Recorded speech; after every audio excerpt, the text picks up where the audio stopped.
ഹരേ കൃഷ്ണ. നാരായണം നമസ്കൃത്യം നരം ചൈവ നരോത്തമം ദേവീം സരസ്വതീം വ്യാസം തതോ ജയമുദീരതേ. നഷ്ടപ്രായേഷു ഭദ്രേഷു നിത്യം ഭാഗവത സേവയാ ഭഗവതി ഉത്തമ ശ്ലോകേ ഭക്തിർഭവതി നഷ്ടികി. മൂകം കരോതി വാചാലം ഭംഗം ലങ്കായതേ ഗിരി. യത്കൃപാതമഹം വന്ദേ ശ്രീഗുരുദീനതാരിണം പരമാനന്ദമാധവം. ശ്രീചൈതന്യീശ്വരം വാഞ്ചാകൽപതരൂപശ്ച കൃപാസിന്ധുഭ്യേവ ച പതിതാനാം പാവനേഭ്യോ വൈഷ്ണവേഭ്യോ നമോ നമാം.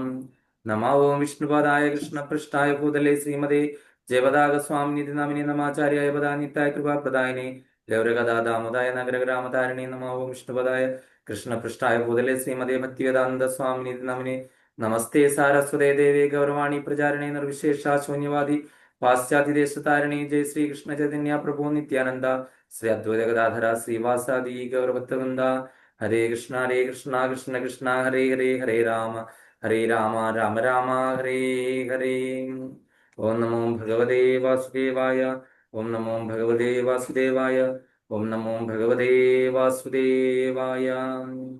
ഹരി ഓം തത്സത്. സർവം ശ്രീ രാധാകൃഷ്ണാർപ്പണമസ്തു. ഹരേ കൃഷ്ണ. പ്രേമവൃന്ദാവനത്തിലെ ഈ ശ്രീമദ് ഭാഗവത പഠന ക്ലാസ്സിലേക്ക് എല്ലാവർക്കും സുസ്വാഗതം. ഹരേ കൃഷ്ണ ജ്ഞാനാംബിക മാതാജി, ഹരേ കൃഷ്ണ ഭാരതി മാതാജി, ഹരേ കൃഷ്ണ ശാന്തകുമാരി മാതാജി, ഹരേ കൃഷ്ണ രതിദേവി മാതാജി, ഹരേ കൃഷ്ണ യമുന മാതാജി, ഹരേ കൃഷ്ണ സുജന മാതാജി, ഹരേ കൃഷ്ണ വിലാസിനി മാതാജി, ഹരേ കൃഷ്ണ രാധാ മാതാജി. എല്ലാവർക്കും ഒരിക്കൽ കൂടി സ്വാഗതം. അപ്പൊ നമുക്ക് സമയം വളരെ കുറവാണ്, അല്ലെങ്കിൽ നിങ്ങളെല്ലാവരും ഇന്ന് ഉറങ്ങും. അതുകൊണ്ട് നമുക്ക് പെട്ടെന്ന് ഇതിലേക്ക് തന്നെ കിടക്കാം. അപ്പൊ എന്താന്ന് വെച്ച് കഴിഞ്ഞാൽ, നമ്മൾ കഴിഞ്ഞ ക്ലാസ്സിൽ പഠിച്ച ശ്ലോകം, നമ്മൾ ഒരു ശ്ലോകം എടുത്തുള്ളൂ, ഒരുപാട് കാര്യങ്ങൾ പറയുകയും ചെയ്തു. ഒരു കുറച്ച് സമയം നീണ്ടുപോയി, 1.5 മണിക്കൂർ ഏകദേശം എടുത്തു. അപ്പൊ അത് കാര്യം 1.5 മണിക്കൂർ കൊണ്ട് അത് വളരെ ഒരു ക്യാപ്സൂൾ പോലെയായിരുന്നു എടുത്തത്. അപ്പൊ നമ്മൾ ആദ്യത്തെ ശ്ലോകം എന്തായിരുന്നു, ആ ശ്ലോകം ഒന്ന് വായിക്കുന്നത് നന്നായിരിക്കും. കാര്യം അതൊരു ഏകശ്ലോകി ഭാഗവതം പോലത്തെ ഒരു ശ്ലോകമാണ്. ഒന്നാമത്തെ ശ്ലോകം എന്ന് പറഞ്ഞാൽ വളരെ ഇമ്പോർട്ടന്റ് ആണ്. ആ ശ്ലോകത്തിൽ തന്നെ ഭാഗവതത്തിലെ മുഴുവൻ കാര്യം പറഞ്ഞിരിക്കുന്നു. ഇപ്പൊ രതിദേവി മാതാജി കയറിയില്ലായിരുന്നു, പക്ഷെ മാതാജിക്ക് അറിയാവുന്നതായിരിക്കാം. നിങ്ങൾക്കെല്ലാം ഗ്രൂപ്പിൽ ഇട്ടിട്ടുണ്ടായിരുന്നു ശ്ലോകം എല്ലാം, ഫോട്ടോ എടുത്തിട്ട്. അപ്പൊ ഒന്നാമത്തെ ശ്ലോകം ഞാൻ ഒന്ന് വായിക്കാം. ഓം നമോ ഭഗവതേ വാസുദേവായ. ജന്മാദിയസ്യേതോന്വയതരതശ്ചാർത്തേഷവിജ്ഞസ്വരാട് തേനേ ബ്രഹ്മഹൃദയാദികവേ മുഹ്യന്തി യത്സൂരയാം തേജോ വാര്യമൃതാം യഥാ വിനിമയോ യത്ര ത്രിസർഗോ മൃഷാം ധാമ്നാ സ്വേന സദാ നിരസ്തകുഹകം സത്യം പരം ധീമഹി. സത്യം പരം ധീമഹിം. പരമസത്യം ആരാണെന്ന് പറയുകയാണ് അല്ലെ. ഓം നമോ ഭഗവതേ വാസുദേവായ. വസുദേവരുടെ പുത്രനായ സാക്ഷാൽ ശ്രീകൃഷ്ണ ഭഗവാനാണ് പരമസത്യം. അദ്ദേഹമാണ് ജന്മ ആദി യസ്യ, ജന്മം മുതലായവ, അതായത് സൃഷ്ടി സ്ഥിതി സംഹാരം അങ്ങനെ തുടങ്ങിയ എല്ലാത്തിന്റെയും ആദി കാരണഭൂതൻ, എല്ലാത്തിന്റെയും കർത്താവ്. അതുപോലെ തന്നെ ഈ പ്രകൃതിയുടെ ത്രിഗുണങ്ങളുടെ എല്ലാം മുകളില് അദ്ദേഹം സൃഷ്ടിച്ച മായയിൽ നമ്മളെല്ലാം, ഈ പ്രപഞ്ചവും അതുപോലെ എല്ലാം ഉണ്ടെന്നങ്ങ് വിചാരിക്കുന്നു. പിന്നെ അദ്ദേഹത്തിന്റെ മായ, അതായത് ഉപമിച്ചിരിക്കുന്ന എങ്ങനെ, മരുഭൂമിയിലെ വെള്ളം കാണുന്നത് പോലെ അല്ലെ. നമ്മൾ അടിച്ചിരിക്കുമ്പോൾ ആ വെള്ളം ഇല്ലാത്തതുപോലെ ഈ ഭൗതിക ലോകവും സമസ്ത പ്രപഞ്ചങ്ങളും എല്ലാം ഉണ്ടെന്ന് വിചാരിച്ചു കഴിഞ്ഞാലും അത് യഥാർത്ഥത്തിൽ ഇല്ല. പക്ഷെ അദ്ദേഹത്തിന്റെ കാരുണ്യം കൊണ്ട് അതെല്ലാം ഉണ്ടെന്നുള്ള തോന്നലില് ഈ പ്രപഞ്ചം ഇങ്ങനെ നിലനിന്ന് പോകുന്നു എന്ന് പറഞ്ഞ് വ്യാസദേവര് പറഞ്ഞിരിക്കുകയാണ് അല്ലെ. അപ്പൊ ജന്മം ആദിയായിട്ടുള്ള എല്ലാത്തിന്റെയും സകല കാരണം, സൃഷ്ടി സ്ഥിതി സംഹാരം എന്ന് വേണ്ട എല്ലാത്തിനെയും പരമകാരണഭൂതനായ സാക്ഷാൽ ശ്രീകൃഷ്ണ ഭഗവാനാണ് പരമദിവ്യോത്തമ പുരുഷൻ എന്നുള്ള സത്യം. നമ്മൾ അതിനകത്ത് സത്യമായിട്ട് പറഞ്ഞിരിക്കുകയാണ്. പരമസത്യം എന്ന് പറഞ്ഞു കഴിഞ്ഞാൽ ഒരേ ഒരാളുള്ളത് ഭഗവാനാണ് അല്ലെ, സത്യം. ബാക്കിയുള്ളതെല്ലാം മിഥ്യയാണെന്നും നമ്മൾ മനസ്സിലാക്കി. അപ്പൊ നമ്മൾ കുറെ കാര്യങ്ങൾ പറഞ്ഞു, അതിന്റെ ഒരു കണ്ടിന്യൂഷൻ. അപ്പൊ കഴിഞ്ഞ ക്ലാസ്സിൽ കയറാത്ത 1-2 പേരുള്ളത് കൊണ്ട് നമുക്ക് അതൊരു യൂട്യൂബ് കാണാനും സാധ്യതയില്ലാത്ത ഇത് കൊണ്ട് ഞാനത് വീണ്ടും ഒന്നുകൂടെ ഒന്ന് പറഞ്ഞേക്കാം. എന്തായിരുന്നു സമ്മറി? നമ്മള് ഈ ആരാണ് എഴുതിയത്, എത്ര ശ്ലോകം ഉണ്ടെന്നൊക്കെ പറഞ്ഞു. ആരാണ് ശ്രീമദ് ഭാഗവതം എഴുതിയത്? വ്യാസദേവനാണ് അല്ലെ. കൃഷ്ണദ്വൈപായന വ്യാസദേവനാണ്. അതില് എത്ര സ്കന്ധങ്ങളുണ്ട്? 12 സ്കന്ധങ്ങളുണ്ട്. അതുപോലെ തന്നെ 18,000 ശ്ലോകങ്ങളുണ്ട്. അതുപോലെ തന്നെ ഇതിന്റെ സന്ദർഭം എങ്ങനെയാണ് എന്ന് പറഞ്ഞിരുന്നു. ആദ്യ ഭാഗവതം ആരാർക്ക് ഉപദേശിച്ചു? ഭഗവാൻ ബ്രഹ്മദേവന്റെ ഹൃദയത്തിലേക്ക് ഉപദേശിച്ചു. ബ്രഹ്മദേവൻ നാരദ മഹർഷിക്ക് ഉപദേശിച്ചു കൊടുത്തു. പിന്നെ എന്താണ്? നാരദ മുനി വ്യാസദേവന് ഉപദേശിച്ചു കൊടുത്തു. അങ്ങനെ പരമ്പരയായിട്ട് പോകുന്നു. ഇതുപോലെ ശ്രീമദ് ഭാഗവതം. ഇതേപോലെ തന്നെ സനൽകുമാര ഋഷികൾ ഭാഗവതം ഉപദേശിച്ചിട്ടുണ്ട് പല സന്ദർഭങ്ങളിലും. അതുപോലെ തന്നെ നാരദമുനി ഇതേ ഭാഗവതം നാരദമുനി എപ്പോഴാണ് ഉപദേശിച്ചു കൊടുത്തിരിക്കുന്നത്? നാരദമുനി ആർക്കൊക്കെ ഉപദേശിച്ചു കൊടുത്ത? ആർക്കാ പറയാൻ പറ്റുന്നത്? പ്രഹ്ലാദൻ അല്ലെ? പ്രഹ്ലാദൻ അദ്ദേഹം അമ്മയുടെ വയറ്റിലായിരുന്ന സമയത്ത് തന്നെ ഭാഗവതം ഉപദേശിച്ചു കൊടുത്തിരുന്നു നാരദമുനി. അപ്പൊ അങ്ങനെ ഈ ഭാഗവതം, അതുപോലെ തന്നെ നമ്മളിപ്പോ ഇവിടെ പഠിക്കുന്നത് ആർക്ക് ഉപദേശിച്ചു കൊടുത്തതായിട്ടാണ് പഠിക്കുന്നത്? പരീക്ഷിത് മഹാരാജാവിന്. ശുഗ ബ്രഹ്മർഷി അല്ലെങ്കിൽ സുഖദേവ് ഗോസ്വാമി പരീക്ഷിത് മഹാരാജാവിന് ഉപദേശിച്ചു കൊടുക്കുന്നതായിട്ടാണ് നമ്മൾ കാണുന്നത് അല്ലെ? പരീക്ഷിത് മഹാരാജന്റെ അവസ്ഥ ഏതായിരുന്നു? 7 ദിവസം കൂടെ ഉള്ളു മരണത്തിന്. 7 ദിവസം അദ്ദേഹത്തിന് ആയുസ് ഉണ്ടായിരുന്നു അല്ലെ? നമ്മളുടെ അവസ്ഥ എന്താണ്? നമുക്ക് എത്ര ദിവസം ആയുസുണ്ട്? അടുത്ത നിമിഷം വേണമെങ്കിലും സംഭവിക്കാം. അതെ അല്ലേ? അപ്പൊ ആർക്കാണ്? പരീക്ഷത്തിനായിരുന്നോ ഭാഗവത ആവശ്യം? നമുക്കാണ് ആവശ്യം, നമ്മളെ പോലെയുള്ള നമുക്ക്. അതായത് ചിലർക്കൊരു തെറ്റിദ്ധാരണയുണ്ട്, നമ്മള് ഒന്നുകിൽ മരണത്തിന് ശേഷം ഭാഗവതം വായിച്ചാൽ മതി, അല്ലെങ്കിൽ ഒരു 80 കഴിഞ്ഞു കഴിയുമ്പോൾ വയസ്സും പ്രായമൊക്കെ കഴിഞ്ഞിട്ട് ഭാഗവതം വായിച്ചാൽ മതി, അല്ലെങ്കിൽ പ്രേതാത്മാക്കൾക്ക് വേണ്ടിയിട്ട് ഭാഗവതം വായിച്ചാൽ മതി, അവർക്ക് മുക്തി കിട്ടാൻ വേണ്ടിയിട്ട്. കാര്യം നമ്മൾ കഴിഞ്ഞ പ്രാവശ്യം പറഞ്ഞ കഥ ചിലരൊക്കെ എക്സിറ്റ് ആയി പോയായിരുന്നു. അപ്പൊ എന്നാലും കഴിഞ്ഞ പ്രാവശ്യം പറഞ്ഞ ആ ഒരു കഥ ആരുടെ ആയിരുന്നു? കഥ ഓർമ്മയുണ്ടോ? ഗോകർണന്റെയും ദുന്ദുകാരിയുടെയും കഥ അല്ലെ? ഭാഗവതത്തിൽ പറഞ്ഞിരിക്കുന്ന കഥയാണ്. അപ്പൊ ആ കഥ നമ്മൾ മനസ്സിലാക്കിയ എന്താണ്? പ്രേതാത്മാവ് പെട്ടെന്ന് മോക്ഷം കിട്ടി അല്ലെ? 7 ദിവസം മുൻപ് സപ്താഹം വായിച്ചു കഴിഞ്ഞപ്പോഴത്തേക്ക് എന്താണ് സംഭവിച്ചത്? 7 കെട്ടുകൾ പൊട്ടി ആ മുളയിൽ ആവാഹിച്ചിരുന്ന പ്രേതം റിലീസായി പോയി അല്ലെ? എന്തുകൊണ്ട് ഇത് വായിച്ചവർക്ക് കിട്ടിയില്ല? എന്തുകൊണ്ട് ഈ പ്രേതാത്മാവിന് പെട്ടെന്ന് മോക്ഷം കിട്ടി എന്നുള്ളതിന്റെ ഉത്തരം എന്തായിരുന്നു? ഒരക്ഷരം പോലും തെറ്റാതെ മുഴുവനും കേട്ടത് ശ്രദ്ധയോടുകൂടി കേട്ടു. അതായത് ആ പ്രേതാത്മാവിന്റെ മനോഭാവം എന്ന് പറഞ്ഞാൽ ഓൾറെഡി പ്രേതാവസ്ഥയിലാണ് അല്ലെ? മോക്ഷം കിട്ടാനായിട്ട് ഈ അടുത്ത ജന്മത്തിലെങ്ങും സാധ്യതയില്ല, പ്രേതാത്മാവാണ് അല്ലെ? അപ്പോൾ ഈ നമ്മൾ അവിടെ ഇരിക്കുന്നവർക്ക് അത്ര ഇച്ഛയില്ല. നമ്മളിത് വായിക്കുന്നവരും അവിടെ ഇരുന്ന് കേട്ടോണ്ടിരിക്കുന്നവരും. ഒരു പ്രേതാത്മാവിനറിയാം അദ്ദേഹത്തിന്റെ അവസ്ഥ എന്താണെന്ന്. അപ്പൊ അതുകൊണ്ട് അദ്ദേഹം എന്തുമാത്രം ആഗ്രഹത്തോടുകൂടി ശ്രദ്ധയോടും ഭക്തിയോടും കൂടി ആത്മാവ് അവിടെ ഇരുന്ന് ഭാഗവത് ശ്രവിച്ചു. ഇത് കേട്ട ഓരോ ദിവസവും ഓരോ കെട്ടുകളും പൊട്ടി അദ്ദേഹത്തിന്റെ 7 കെട്ടുകൾ 7 ദിവസം കൊണ്ട് പൊട്ടിച്ചിട്ട് അദ്ദേഹം വൈകുണ്ഠത്തിലേക്ക് പോയി. അപ്പൊ നമ്മൾ മനസ്സിലാക്കേണ്ടത് ശ്രീമദ് ഭാഗവതം പ്രായം ചെന്നവർക്ക് വേണ്ടിയിട്ടോ അല്ല എങ്കിൽ അത്യാസന്ന നിലയിൽ ഇരിക്കുന്ന ആൾക്ക് വേണ്ടിയിട്ടോ അല്ല എങ്കിൽ പ്രേതാത്മാക്കൾക്കോ അങ്ങനെയുള്ള അവർക്ക് വേണ്ടിയിട്ടാണെന്ന് മാത്രം വിചാരിക്കരുത്. കാര്യം എന്താണെന്ന് വെച്ച് കഴിഞ്ഞാൽ പരീക്ഷത്തിനെ സംബന്ധിച്ചിട്ട് മരണം സുനിശ്ചിതമാണ്. 7 ദിവസം ഉണ്ടായിരുന്നു അദ്ദേഹത്തിന്റെ ആയുസ്. നമ്മളെ സംബന്ധിച്ച് നമുക്ക് അടുത്ത നിമിഷം പോലും നമ്മളുടെ ആയുസ് എത്രയുണ്ടെന്ന് പോലും അറിയില്ല. ഏത് നിമിഷവും എന്ത് സംഭവിക്കാവുന്ന ഒരു അവസ്ഥയിലാണ് നമ്മളുടെ അവസ്ഥ. അപ്പൊ അതുകൊണ്ട് ശ്രീമദ് ഭാഗവതത്തിന്റെ മാഹാത്മ്യത്തെ പറ്റി പല പുരാണങ്ങളിലും പറയുന്നത്, അതിൽ പത്മപുരാണത്തിൽ 1 മുതൽ 6 വരെയുള്ള സ്കന്ധങ്ങളില് ശ്രീമദ് ഭാഗവതത്തെ പറ്റി പറഞ്ഞിരിക്കുന്നു, അതിന്റെ മാഹാത്മ്യത്തെ പറ്റി. അപ്പം അതേപോലെ തന്നെ ഈ ശുഗ ബ്രഹ്മർഷി എങ്ങനെയാണ് ഈ പറയുന്ന പോലെ ഭാഗവതം മുഴുവനും ഗ്രഹിച്ച ആരിൽ നിന്നാണ്?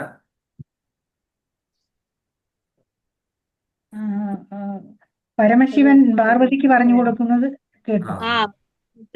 പരമശിവൻ പാർവതിക്ക് പറഞ്ഞു കൊടുക്കുന്നതിൽ നിന്ന് കേട്ടു അല്ലെ? ഇദ്ദേഹത്തിന് ഓൾറെഡി എവിടെയാണ്? ഗോലോക വൃന്ദാവനത്തിലെ വൃന്ദാദേവിയുടെ 2 പ്രധാനപ്പെട്ട തത്തകളിൽ ആൺതത്തയായിരുന്നു ശുഗം അല്ലെ?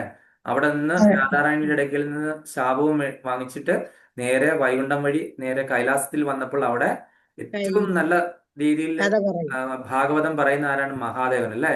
മഹാദേവൻ എന്താണ്? വൈഷ്ണവാനാം യഥാശംഭു, വൈഷ്ണവരിൽ ഏറ്റവും മുതിർന്ന ആളാണ്. അപ്പൊ അങ്ങനെയുള്ളവരുടെ വായിൽ നിന്ന് ഈ ഭാഗവതം കേൾക്കുക എന്ന് പറഞ്ഞു കഴിഞ്ഞാൽ അതിന്റെ പാർവതി ദേവിക്കല്ല അതിന്റെ ആ ഇത് മുഴുവൻ കിട്ടിയത് അല്ലെ.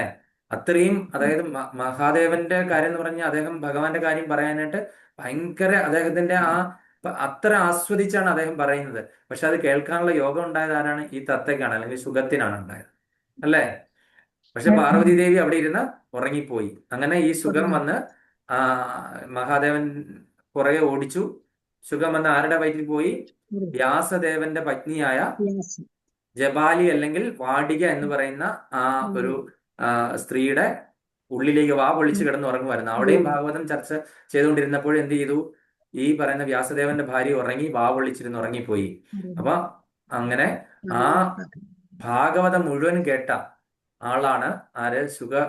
ആ തത്തയാണ് സുഖബ്രഹ്മർഷിയായിട്ട് വന്നത്. 16 വർഷം എന്ത് ചെയ്തു? പുറത്തേക്ക് വരാൻ അദ്ദേഹം വിസമ്മതിച്ചു. 16 വർഷം അമ്മയുടെ വയറ്റിൽ കിടന്നു.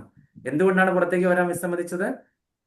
മായ ബാധിക്കും, മായ ബാധിക്കും. അതുകൊണ്ട് നിന്നെ മായ ബാധിക്കാതിരിക്കാൻ ഞാൻ നോക്കുമെന്ന് ഭഗവാൻ ഉറപ്പ് പറഞ്ഞതിന്റെ പേരിലാണ് അദ്ദേഹം പുറത്തു വന്നിട്ട് അച്ഛനെയോ അമ്മയോ ആരെങ്കിലും തിരിഞ്ഞു നോക്കിയോ?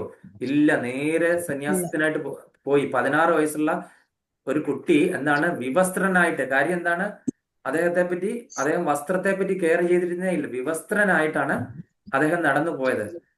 അദ്ദേഹം നടന്നു പോയി കഴിഞ്ഞ് കഴിഞ്ഞപ്പോൾ എന്താണ്? സ്ത്രീകളൊക്കെ കുളത്തിനരികിൽ കുളിച്ചുകൊണ്ടൊക്കെ ഇരിക്കുന്നുണ്ടായിരുന്നു. പക്ഷെ അവരാരും ഇദ്ദേഹത്തിന്റെ നഗ്നത ദർശിച്ചില്ല. കാര്യം അദ്ദേഹത്തിന്റെ നമ്മളപ്പോ ദുന്ദഹരിയുടെ ഭാവം എന്ന് പറഞ്ഞ പോലെ ഇദ്ദേഹത്തിന്റെ ഭാവം ആ രീതിയിലായിരുന്നു. ഒരാളും എന്താണ് ഒരയ്യെ എന്ന് പറഞ്ഞു വെക്കാനെന്ന ഒരു രീതിയിലല്ല. കാര്യം ഇദ്ദേഹത്തിന്റെ ഭാവം അതായിരുന്നു. അതുകൊണ്ട് ഒരാളും അങ്ങനെ പിന്നെ പുറകെ വ്യാസദേവൻ പോയി. വ്യാസദേവൻ പുത്ര ഹേ പുത്ര എന്ന് പറഞ്ഞ് പുറകെ പോവുകയായിരുന്നു. കാര്യം എന്തെങ്കിലും ഒരു പേരിടണ്ടേ, അതുപോലെ തന്നെ ഉപനയനം കഴിക്കണ്ടേ, ഭാഗവതം ഉപദേശിച്ചു കൊടുക്കണ്ടേ.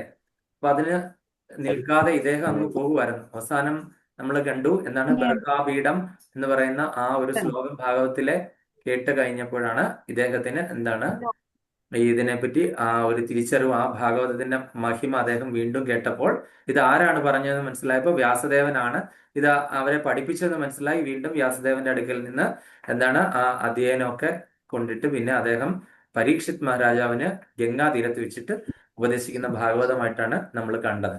അങ്ങനെ ആ ഭാഗവതത്തിന്റെ ആ മഹിമ അപ്പം നമ്മളിവിടെ കണ്ടു. ഈ ഭാഗവതം പറയാനായിട്ട് യോഗ്യരായിട്ടുള്ള ആൾക്കാർ ആരാണ് എന്നതിനെപ്പറ്റി ചോദിക്കുമ്പോൾ നമ്മൾ ഭാഗവതത്തിൽ തന്നെ 6-ാമത്തെ സ്കന്ധത്തിൽ 3:20 6-ാമത്തെ സ്കന്ധത്തിൽ അജാമളോപാഖ്യാനമൊക്കെ പറയുന്ന സ്ഥലത്ത് 6-ാമത്തെ സ്കന്ധത്തില് 3-ാമത്തെ ചാപ്റ്ററിൽ 20-ാമത്തെ ശ്ലോകത്തിൽ പറയുന്നുണ്ട്.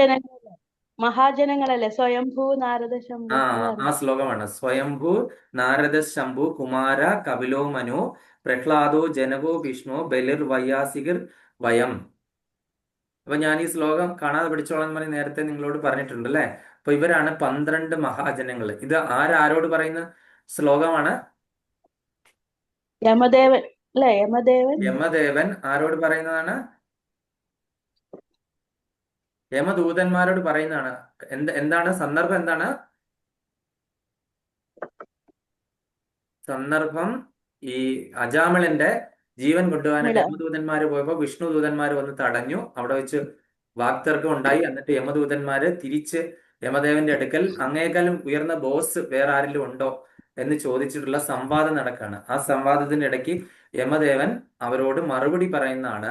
ആരൊക്കെയാണ് മഹാജനങ്ങൾ? ഭഗവാനെ പറ്റി പറയാനായിട്ട് ഓതറൈസ്ഡ് ആയിട്ടുള്ള ആൾക്കാര് ആരൊക്കെയാണ്? മഹാജനങ്ങൾ. അവരെയാണ് മഹാജനങ്ങൾ എന്ന് പറയുന്നത്. ആരൊക്കെയാണ്? സ്വയംഭൂർ. ആരാണ് സ്വയംഭൂർ?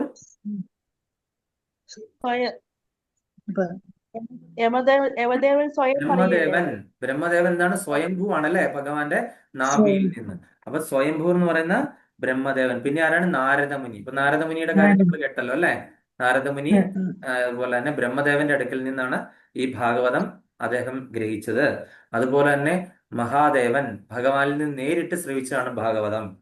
അതുപോലെ തന്നെ സനൽകുമാര ഋഷികൾ, സനകാദികളും ഭഗവാനിൽ നിന്ന് ഭാഗവതം നേരിട്ട് ശ്രവിച്ച ആൾക്കാരാണ്. അതുപോലെ തന്നെ പിന്നെ കപിലമുനി ഭഗവാന്റെ തന്നെ ഒരു അംശാവതാരമാണ്. ദേവഹൂതിക്ക് പിറന്ന കർദമ മുനിക്കും ദേവഹൂതിക്കും പിറന്ന ഭഗവാന്റെ ഒരു അവതാരമാണ് കപിലമുനി. അപ്പൊ ആ കപിലമുനി, പിന്നെ എന്താണ് മനു, പിന്നെ പ്രഹ്ലാദ. പ്രഹ്ലാദ ആരാണ് പ്രഹ്ലാദ? നമുക്കറിയാൻ പ്രഹ്ലാദൻ പറ്റിയ പ്രഹ്ലാദ അദ്ദേഹം ആരിൽ നിന്നാണ് ഭാഗവതം ശ്രവിച്ചത്? നാരദമുനി. നാരദമുനിയിൽ നാരദമുനിയിൽ നിന്ന്. നിന്ന്. നാരദമുനിയിൽ നിന്ന്.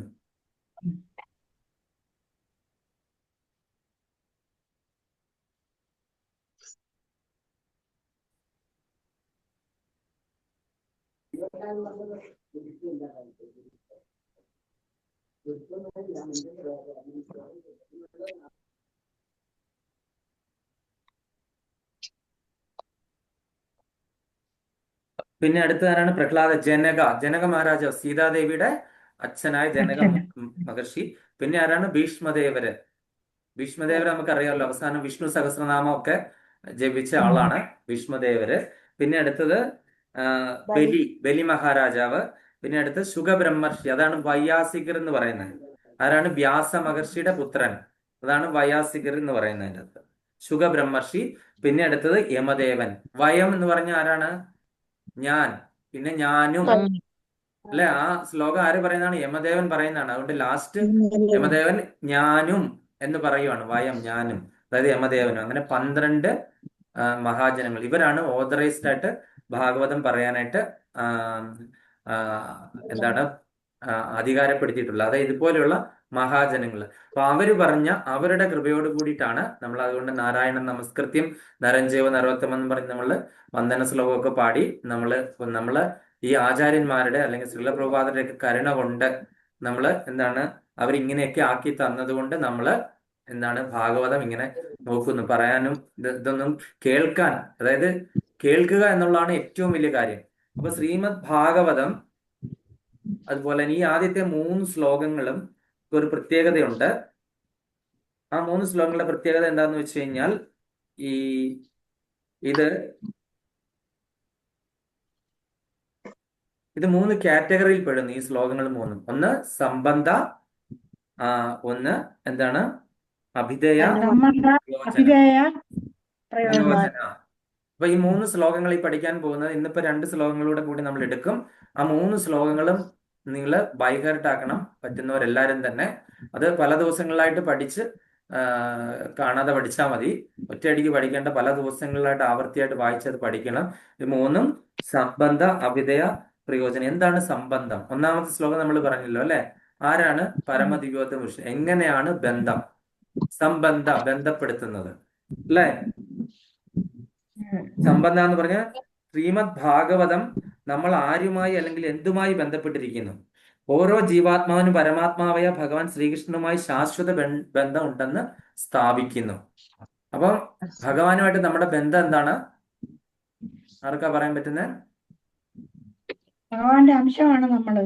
ഭഗവാന്റെ അംശമാണ്, അല്ലെ? മമേവാംശ ജീവലോകെ ജീവഭൂത സനാതന, ഭഗവാന്റെ അംശമാണ് എന്ന് നമുക്ക് മനസ്സിലാക്കി, അല്ലെ? അപ്പൊ ശാശ്വത ബന്ധമുണ്ട് ഭഗവാനുമായിട്ട്, അല്ലെ? അപ്പൊ അതാണ് സംബന്ധ. അതുപോലെ എന്താണ് ഇത്? വെറും ഭൗതികമായിട്ടുള്ള ഒരു ബന്ധമല്ല, ആത്മീയമായിട്ടുള്ള ബന്ധമാണ്, അല്ലെ? നമ്മളുടെ ശരീരമല്ല, എന്താണ് ആത്മാവുമായിട്ടാണ് ഭഗവാന് കണക്ഷൻ, അല്ലെ? അപ്പൊ നമ്മൾ ഭഗവാന്റെ അംശങ്ങളാണ് അവിടുത്തെ. പിന്നെ നമ്മളുടെ യഥാർത്ഥ അവസ്ഥ എന്താണ്? നമ്മളുടെ യഥാർത്ഥ സ്വരൂപം എന്താണ്? ഭഗവാന്റെ ദാസന്മാര്. ഭഗവാന്റെ നിത്യദാസനാണ്, അല്ലെ? ജീവേര സ്വരൂപന നിത്യേന കൃഷ്ണദാസ്. അപ്പൊ ഭഗവാന്റെ ദാസനാണ് നമ്മളുടെ യഥാർത്ഥ ആ ഒരു സ്വഭാവം അല്ലെങ്കിൽ ഒരു അവസ്ഥ. ഈ ബന്ധം മനസ്സിലാക്കുന്നതിലൂടെയാണ് ആത്മീയ ജീവിതത്തിന്റെ ആദ്യ പടി ആരംഭിക്കുന്നത്. ആത്മീയ ജീവിതത്തിന്റെ ആദ്യ പടി എന്ന് പറഞ്ഞു കഴിഞ്ഞാൽ ഈ ഭഗവാനുമായിട്ടുള്ള ശാശ്വത ബന്ധം. അപ്പൊ ആരാണ് ഭഗവാൻ, ആരാണ് നമ്മൾ, ഈ ലോകം എന്താണ്, ഇതെല്ലാം തമ്മിലുള്ള ബന്ധം എന്താണ് എന്നുള്ള അറിവാണ് സംബന്ധജ്ഞാനം. അപ്പൊ ഈ സംബന്ധജ്ഞാനം എന്ന് പറഞ്ഞാൽ എന്താണ്? ആരാണ് ഭഗവാൻ? നമ്മൾ കണ്ടു, ജന്മാദി യസ്യ യതോ അന്വയ തരതശ്ചാർത്ഥേഷ് അഭിജ്ഞസ്വരാട് എന്ന് പറഞ്ഞ് നമ്മൾ കണ്ടല്ലേ. ഇതിന്റെ എല്ലാം മൂല കാരണം ആരാണ്? ഓം നമോ ഭഗവതേ വാസുദേവായ എന്ന് പറഞ്ഞാൽ ആ ഒറ്റ ഇതിൽ തന്നെ നമ്മൾ മനസ്സിലാക്കി കഴിഞ്ഞു ആരാണ് പരമ ദിവ്യോത്തമ പുരുഷൻ, അല്ലേ? അപ്പം ഈ ലോകം എന്താണ്, ആരാണ് ഭഗവാൻ, ആരാണ് നമ്മൾ ഭഗവാന്റെ അംശമാണ്. ആരാണ് ഭഗവാൻ? വസുദേവപുത്രനായ സാക്ഷാൽ ശ്രീകൃഷ്ണൻ അല്ലെങ്കിൽ ഗോവിന്ദനാണ് ഭഗവാൻ. അപ്പം ഈ ലോകം എന്ന് പറഞ്ഞാൽ എന്താണ്? അദ്ദേഹത്തിന്റെ സൃഷ്ടി. അദ്ദേഹം എന്താണ്? മായ കൊണ്ട് നിർമ്മിച്ച ലോകം, അല്ലെ? മായ കൊണ്ട് അദ്ദേഹത്തിന്റെ കൃപ കൊണ്ട് ഇതെല്ലാം ഉണ്ടെന്ന് തോന്നിക്കുന്നു എന്നാണല്ലോ നമ്മൾ കണ്ടത്, അല്ലെ? മരുഭൂമിയിലെ വെള്ളം പോലെ. അപ്പോൾ ഇങ്ങനെയൊക്കെയുള്ള ഈ അറിവ്, ഈ പറഞ്ഞ അറിവിനെയാണ് സംബന്ധജ്ഞാനം എന്ന് പറയുന്നത്. ശ്രീമദ് ഭാഗവതം ഭഗവാൻ കൃഷ്ണനെ എല്ലാ കാരണങ്ങൾക്കും കാരണമായിട്ടും എല്ലാ തരത്തിലുള്ള എല്ലാത്തിനും ഉപരിയായിട്ടും ആണ് അവതരിപ്പിക്കുന്നത്. ശ്രീമദ് ഭാഗവതം ആ ഒന്നാമത്തെ ശ്ലോകത്തിൽ തന്നെ നമ്മളത് കണ്ടു. ശ്രീമദ് ഭാഗവതം എങ്ങനെയാണ് ഈ ഇത് ഭഗവാനെ റെപ്രസെന്റ് ചെയ്യുന്നതെന്ന്. അപ്പൊ അതാണ് സംബന്ധജ്ഞാനം, ബന്ധപ്പെടുത്തുക. ഭഗവാൻ ആരാണ്, ഭഗവാനുമായിട്ട് ബന്ധപ്പെടുത്തുന്ന ആ ഒരു ജ്ഞാനം. അപ്പൊ ഒന്നാമത്തെ ശ്ലോകം സംബന്ധജ്ഞാനമാണ്. ഈ രണ്ടാമത്തെ അഭിധേയം. എന്താണ് അഭിധേയം നോക്കാം. അഭിധേയം എന്നാൽ പ്രവൃത്തി അല്ലെങ്കിൽ മാർഗം എന്നാണ് അഭിധേയം എന്നുള്ളതിന്റെ അർത്ഥം. അപ്പൊ ഈ ഭഗവാനിലേക്ക് എത്തിച്ചേരാൻ വേണ്ടി നമ്മൾ എന്ത് പ്രവൃത്തിയാണ് ചെയ്യേണ്ടത്, എന്ത് കാര്യം ചെയ്തു കഴിഞ്ഞാൽ, എന്ത് കർമ്മം ചെയ്തു കഴിഞ്ഞാൽ നമുക്ക് ഭഗവാനിലേക്ക് എത്തിച്ചേരാൻ പറ്റും. അപ്പം ആ ബന്ധത്തിനനുസരിച്ച് നമ്മൾ എങ്ങനെ ജീവിതം നയിക്കണം എന്ന അഭ്യുദയ ജ്ഞാനം വിശദീകരിക്കുന്നു. അപ്പൊ ഭഗവാനുമായിട്ടുള്ള നമ്മുടെ ബന്ധം തിരിച്ചറിഞ്ഞാൽ ആ ബന്ധം ഊട്ടി ഉറപ്പിക്കാനും ഭഗവാനെ സേവിക്കാനുമുള്ള വഴികളാണ് അഭിധേയ. അപ്പൊ ഭഗവാനുമായിട്ടുള്ള ബന്ധം നമ്മൾ മനസ്സിലാക്കി. ആരാണ് ഭഗവാൻ? നമ്മളുടെ പരംപിതാവാണെന്ന് മനസ്സിലായി. അഹം സർവസ്യ പ്രഭവോ, എല്ലാത്തിന്റെ ഉത്ഭവസ്ഥാനാണെന്ന് മനസ്സിലാക്കി. ആദ്യവും അന്തവും ഭഗവാനാണെന്ന് മനസ്സിലാക്കി കഴിഞ്ഞു കഴിഞ്ഞാൽ പിന്നെ ആ ഭഗവാനുമായിട്ടുള്ള ബന്ധം നമ്മൾ ഊട്ടി ഉറപ്പിക്കണം. നമ്മൾ എവിടെയായിരുന്നു ആദ്യം? ഗോലോക വൃന്ദാവനത്തിൽ ഭഗവാന്റെ കൂടെ ഭഗവാന്റെ സേവകരായിട്ടുണ്ടായിരുന്നു. അവിടെ വെച്ചിട്ട് നമ്മൾക്ക് എന്താണ് ഒരു അസൂയ ഉണ്ടായ നിമിത്തമാണ് നമ്മൾ താഴ്ത്തപ്പെട്ടത്. അപ്പൊ തിരിച്ച് ആ ബന്ധം, ഓൾറെഡി ആ ബന്ധം ഉണ്ട്, അല്ലെ? ഭഗവാനുമായിട്ടുള്ള ബന്ധം സ്ട്രോങ് ആയിട്ടുണ്ട്. അത് നമ്മൾ തിരിച്ചറിഞ്ഞ് മനസ്സിലാക്കി കഴിഞ്ഞതിന് ശേഷം എന്താണ്, നമ്മൾ ആ ബന്ധം പുനഃസ്ഥാപിക്കണം. അതിനുള്ള വഴികളെ പറ്റിയാണ് ആലോചിച്ചിരിക്കുന്നത്. ആ ബന്ധം സ്ഥാപിക്കാൻ വേണ്ടിയിട്ട് നമ്മൾ എന്തൊക്കെ ചെയ്യണം, അതാണ്. അപ്പം അതിലേക്കുള്ള വഴികളാണ് അഭിധേയജ്ഞാനം നയിക്കുന്നത്. ഇവിടെ ഭക്തിയോഗം, അതായത് ഭഗവാനോടുള്ള ഭക്തിയിലൂടെയുള്ള സേവനമാണ് പ്രധാനമായും ഊന്നി പറയുന്നത്. അപ്പം നമ്മൾ ഭക്തിയുത സേവനം ചെയ്താൽ മാത്രമേ നമുക്ക് എന്താണ് ആ നഷ്ടപ്പെട്ടു പോയ ബന്ധം തിരിച്ച് വീണ്ടെടുക്കാനായിട്ട് സാധിക്കുകയുള്ളൂ. ഭക്തിയുത സേവനം ചെയ്യണം. ഓക്കെ. അപ്പം അങ്ങനെ ഭഗവാനുമായിട്ടുള്ള ശാശ്വത ബന്ധം പുനഃസ്ഥാപിക്കാൻ കഴിയുന്ന എല്ലാ ആത്മീയ പ്രവർത്തനങ്ങളും എന്താണ് ഈ അഭിധേയജ്ഞാനത്തിൽ പെടും. എന്തൊക്കെയാണ്? ഹരിനാമ ജപം, പിന്നെന്താണ് ധ്യാനം, മെഡിറ്റേഷൻ, അതുപോലെ തന്നെ ഭഗവത് കഥകൾ ശ്രവിക്കുക, ഭാഗവത പാരായണം, ഭാഗവത ശ്രവണം, അതുപോലെയുള്ള എന്താണ് ഭഗവത് സേവ, ഇങ്ങനെയൊക്കെയുള്ള എല്ലാ കാര്യങ്ങളും എന്താണ് ഇത് ഈ അഭിധേയയിലേക്ക് നമ്മളെ എത്തിച്ചേരുന്ന കാര്യങ്ങളാണ്. അപ്പൊ രണ്ടാമത്തെ ശ്ലോകം നമ്മൾ ഇന്ന് പഠിക്കാൻ പോകുന്നത് ഈ അഭിധേയ ആയിട്ട് ബന്ധപ്പെട്ട ശ്ലോകമാണ്. എങ്ങനെ നമ്മൾ ഭഗവാൻ പരമദിവ്യോത്തമ പുരുഷൻ ആരാണെന്ന് മനസ്സിലാക്കി സംബന്ധജ്ഞാനത്തിലൂടെ അദ്ദേഹവുമായിട്ട് എങ്ങനെ ബന്ധം സ്ഥാപിക്കുക, അതിനുള്ള മാർഗങ്ങളും വഴികളുമാണ് അഭിധേയജ്ഞാനത്തിലൂടെ പറഞ്ഞു തരുന്നത്. ഇനി അടുത്തത് മൂന്നാമത്തത് പ്രയോജന, അതായത് ആപ്ലിക്കേഷൻസ്. ഒരു സത്സംഗം കേട്ടു. അതിനകത്ത് പറയുന്നത് ഇതിന്റെ ആദ്യത്തെ ശ്ലോകം ഭഗവാനെ കുറിച്ച്, രണ്ടാമത്തെ ശ്ലോകം ഭാഗവത്തെ കുറിച്ച്, മൂന്നാമത്തെ ശ്ലോകം ഭക്തന്മാരെ കുറിച്ച്. അങ്ങനെയാണ്. അങ്ങനെ പലതരത്തിൽ മാതാജി എക്സ്പ്ലനേഷൻ പറയാം. ഇതിന് ഒരുപാട് ഇതുണ്ട്. ഒരു ഒന്നും രണ്ടും ക്ലാസ്സിൽ തീരുന്ന കാര്യങ്ങളല്ല. മാതാജി പറഞ്ഞത് ശരിയാണ്. ഞാൻ കേട്ടോ. ആ സാരമില്ല, അത് ശരിയാണ് മാതാജി. വളരെ കൃത്യമായിട്ടുള്ള കാര്യമാണ് പറഞ്ഞതും. അതിൽ തെറ്റൊന്നുമില്ല. അത് ഓരോരുത്തരും അവരവരുടേതായ രീതിയിൽ പറയും. അപ്പൊ നമ്മള് എന്താണ്, നമ്മൾ ഇതെല്ലാം മനസ്സിലാക്കിയിരിക്കുക. ഈ സംബന്ധ എന്ന് പറഞ്ഞ് ബന്ധപ്പെടുത്തുക, അഭിധേയ എന്ന് പറഞ്ഞു കഴിഞ്ഞാൽ അതിലേക്ക് എങ്ങനെ എത്തിച്ചേരും, ഇതിനടുത്ത് പ്രയോജനം, അതിന്റെ ആപ്ലിക്കേഷൻസ്, എങ്ങനെയാണ് അതിന്റെ ഫലം. നമ്മൾ ഭാഗവത ശ്രവണത്തിന്റെ ഒരുപാട് മഹാത്മ്യങ്ങൾ കേട്ടിട്ടുണ്ട്, അല്ലെ? അപ്പൊ പ്രയോജനം എന്നാൽ ലക്ഷ്യം അഥവാ അന്തിമ ഫലം എന്നാണ് അർത്ഥം. പ്രയോജനം എന്ന് പറഞ്ഞാൽ ലക്ഷ്യം അല്ലെങ്കിൽ അന്തിമ ഫലം. ആസ്വദിക്കാൻ പറഞ്ഞോ മാതാജി. അല്ല, അങ്ങനെ ആ പ്രയോജനം പറഞ്ഞ അത് ആസ്വദിക്കാനുള്ള ഒരു നമുക്ക് ആ ഒരു ടെൻഡൻസി. അപ്പം അഭിധയിലൂടെ ഭഗവാനെ സേവിക്കുമ്പോൾ എന്താണ് ലഭിക്കുന്നത്, അഥവാ ജീവിതത്തിന്റെ പരമമായ ലക്ഷ്യം എന്താണെന്ന് പ്രയോജനം വ്യക്തമാക്കുന്നു. നമ്മൾ അഭിധേയ ചെയ്തു, അതിലെ മാർഗങ്ങൾ കണ്ടുപിടിച്ചു, അല്ലെ? ചാൻറ്റിങ്, ഹിയറിങ്, അങ്ങനെയുള്ള പല കാര്യങ്ങളും നമ്മൾ ചെയ്തു, ഭാഗവത ശ്രവണം ഒക്കെ ചെയ്തു. അപ്പൊ അതിന്റെ പ്രയോജനം എന്താണ് ഫൈനലി നമുക്ക് കിട്ടുന്നത്? എന്താണ്? ഭഗവാനെ കിട്ടും, അല്ലെങ്കിൽ കൃഷ്ണപ്രേമം ലഭിക്കുക, അല്ലെ? അതാണ് അതിന്റെ ആ, പ്രയോജനം, ആപ്ലിക്കേഷൻ. അപ്പൊ കൃഷ്ണപ്രേമം കിട്ടുക എന്നുള്ള ഉദ്ദേശത്തിലൂടെയാണ് ഇതെല്ലാം ചെയ്യുന്നത്. അതിന്റെ പ്രയോജനം അല്ലെങ്കിൽ ആപ്ലിക്കേഷൻ എന്ന് പറഞ്ഞാൽ കൃഷ്ണപ്രേമം, ഭഗവാന് നമ്മളോട് പ്രീതി ഉണ്ടാകുക. ജീവിതത്തിന്റെ പരമലക്ഷ്യം ഭഗവാനുള്ള പ്രേമം അഥവാ നിഷ്കളങ്കമായ ദിവ്യസ്നേഹം വളർത്തുക എന്നുള്ളതാണ്. ഈ ഭഗവത് പ്രേമത്തിലൂടെ ഭഗവാനുമായി ഒരു വ്യക്തിപരമായ ബന്ധം സ്ഥാപിക്കുകയും ആത്യന്തികമായി ഭഗവാനിലേക്ക് മടങ്ങി ചേരുകയും ചെയ്യുക എന്നതാണ് പ്രയോജനം. അപ്പൊ ഇതിന്റെ പ്രയോജനം എന്ന് പറഞ്ഞ എന്താണ്? നമ്മൾ go back to Godhead എന്നാണ് നമ്മൾ പഠിച്ചിരിക്കുന്നത്, അല്ലെ? Go back to Godhead. അപ്പൊ അതിലേക്ക് ചെല്ലാം. അപ്പൊ അതാണ് അതിന്റെ പ്രയോജനം. നമുക്ക് തിരിച്ച് നമ്മളുടെ സ്വഭാവനത്തിലേക്ക് നമുക്ക് തിരിച്ചെത്താനായിട്ട് സാധിക്കുക എന്നുള്ളതാണ് പ്രയോജനം. അപ്പം ഭൗതികമായ ദുരിതങ്ങളിൽ നിന്നുള്ള മോചനവും പരമാനന്ദവുമാണ് ഇതിന്റെ ആത്യന്തികമായ ഫലം. അപ്പൊ പ്രയോജനയുടെ ആത്യന്തികമായ ഫലം എന്താണ്? നമ്മൾ ഭൗതിക ദുരിതങ്ങളിൽ നിന്നുള്ള മോചനം. നമ്മൾ എന്താണ് ഇവിടെ ജന്മമൃത്യു ജരാവ്യാധി ദുഃഖ ദോഷാനു ദർശനം, ഇവിടെ കിടന്ന് ഇങ്ങനെ കറങ്ങി ജനിച്ചും മരിച്ചു ഇങ്ങനെ കിടന്ന് കഷ്ടപ്പാട് അനുഭവിക്കുകയാണ് ഈ ഭൗതിക ലോകത്തിൽ. അപ്പൊ ഈ ദുരിതങ്ങളിൽ നിന്ന് ഉള്ള മോചനം, അതുപോലെ തന്നെ എന്താണ്, പരമാനന്ദവുമാണ് ഇതിന്റെ അന്തിമ ഫലം. കൃഷ്ണപ്രേമം കിട്ടുക എന്ന് പറഞ്ഞാൽ എന്താണ്? അത് പരമാനന്ദമാണ്, അല്ലെ? പിന്നെ നമുക്ക് വേറൊരു ഒന്നുമില്ല. ഹയർ ടേസ്റ്റ് കിട്ടി കഴിഞ്ഞു കഴിഞ്ഞാൽ ലോവർ ടേസ്റ്റ് എന്തെങ്കിലും ഉണ്ടോ? ഞാൻ നേരത്തെ ഉദാഹരണമായിട്ട് പറഞ്ഞില്ലേ, നമുക്ക് ഒന്ന് ചൊറിയുമ്പോൾ, ഒരു ചെറുതായിട്ടൊന്ന് ആരെങ്കിലും ചൊറിഞ്ഞു കൊടുക്കുമ്പോൾ ഉണ്ടാകുന്ന അത്രയേ ഉള്ളൂ നമ്മളുടെ ഈ പറയുന്ന ലോവർ ടേസ്റ്റുകളൊക്കെ തന്നെ. ഹയർ ടേസ്റ്റ് എന്ന് പറഞ്ഞാൽ എവർ ലാസ്റ്റിംഗ് ആണ്, അല്ലെ? പരമാനന്ദമാണ് നമുക്കുണ്ടാകുന്നത്, സന്തോഷമാണ്. ആനന്ദം എന്ന് പറഞ്ഞാൽ ആത്മാവിനുണ്ടാകുന്ന അനുഭൂതിയാണ് ആനന്ദം. അതിൽ ഇവിടെ ഭഗവാനുമായിട്ട് അസോസിയേറ്റ് ചെയ്യുമ്പോൾ ഉണ്ടാകുന്ന എന്താണ്? പരമാനന്ദമാണ്. വെറും ആനന്ദം അല്ല, പരമാനന്ദം. അപ്പം ഇതിന്റെ ചുരുക്കത്തിൽ പറയുവാണെങ്കിൽ എന്താണ് സംബന്ധ? ഭഗവാനുമായിട്ടുള്ള നമ്മുടെ ബന്ധം മനസ്സിലാക്കുക എന്നുള്ളതാണ് സംബന്ധ. ഭഗവാനുമായിട്ട് നമ്മുടെ ബന്ധം മനസ്സിലാക്കുക. അഭിധേയ എന്ന് പറഞ്ഞു കഴിഞ്ഞാൽ ആ ബന്ധം വീണ്ടെടുക്കാൻ നമ്മൾ ചെയ്യേണ്ട കാര്യങ്ങൾ എന്തൊക്കെയാണ് എന്നുള്ളത്. ആ ബന്ധം വീണ്ടെടുക്കാൻ വേണ്ടി, വീണ്ടെടുക്കുക എന്ന് ഉദ്ദേശിച്ചിരിക്കുന്നത് എന്താണ്? ഓൾറെഡി ഉള്ളതാണ്, നമ്മൾ എന്ത് ചെയ്തു? അത് മുറിച്ചു കളഞ്ഞു, നമുക്ക് അറിയാൻ വയ്യാതായി പോയി, മറവി ബാധിച്ചു. അപ്പോൾ അത് വീണ്ടെടുക്കുക, അതാണ് അഭിദയ. അതുപോലെ തന്നെ പ്രയോജന എന്ന് പറഞ്ഞു കഴിഞ്ഞാൽ ആത്യന്തികമായ ലക്ഷ്യവും അതുപോലെ തന്നെ അതിന്റെ ഫലവും, അതായത് ഭഗവത് പ്രേമം. ആത്യന്തികമായ ലക്ഷ്യം, അതാണ് പ്രയോജന.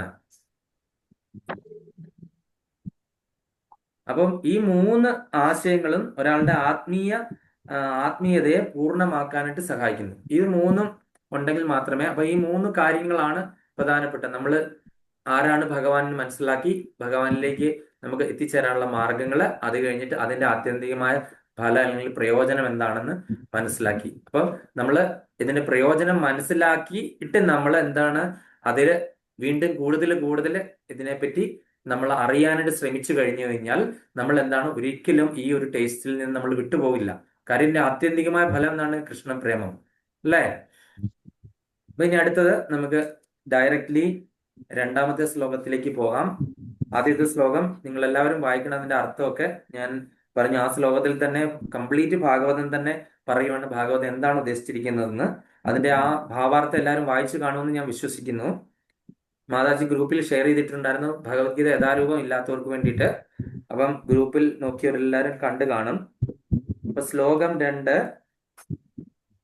ധർമ്മ പ്രോജിത കൈതവോത്ര പരമോ നിർമത്സരാണാം സദാം വേദ്യം വാസ്തവമത്ര വസ്തു ശിവദം താപത്രയോന്മൂലനം ശ്രീമദ്ഭാഗവതേ മഹാമുനികൃതേ കിം വാ പരേരീശ്വര സദ്യോ ഹൃദ്യ വരുദ്യതേത്ര കൃതിഭി ശുശ്രൂഷഭിസ്തക്ഷണാത് ധർമ്മ പ്രോചിത കൈതവോത്ര പരമോ നിർമത്സരാണാം സദാം വേദ്യം വാസ്തവമത്ര വസ്തു ശിവദം താപത്രയോന്മൂലനം ശ്രീമദ്ഭാഗവതേ മഹാമുനികൃതേ കിം വാ പരേരീശ്വര സദ്യോ ഹൃദ്യവരുദ്യതേത്ര കൃതിഭി ശുശ്രൂഷുഭിസ്തക്ഷണാത്. ഹരേ കൃഷ്ണ. ഭാരതി മാതാജി. ഹരേ കൃഷ്ണ പ്രഭു. ഹരേ കൃഷ്ണ.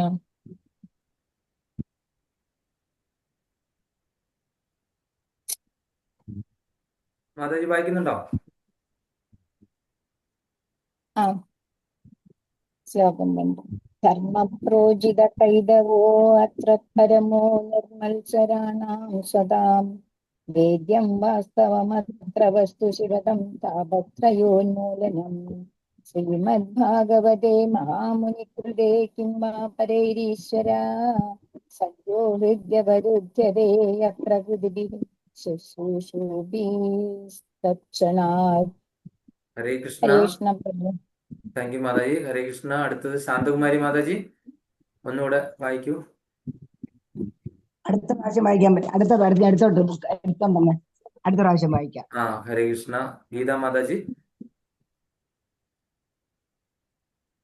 ഹരേ കൃഷ്ണ പ്രഭു.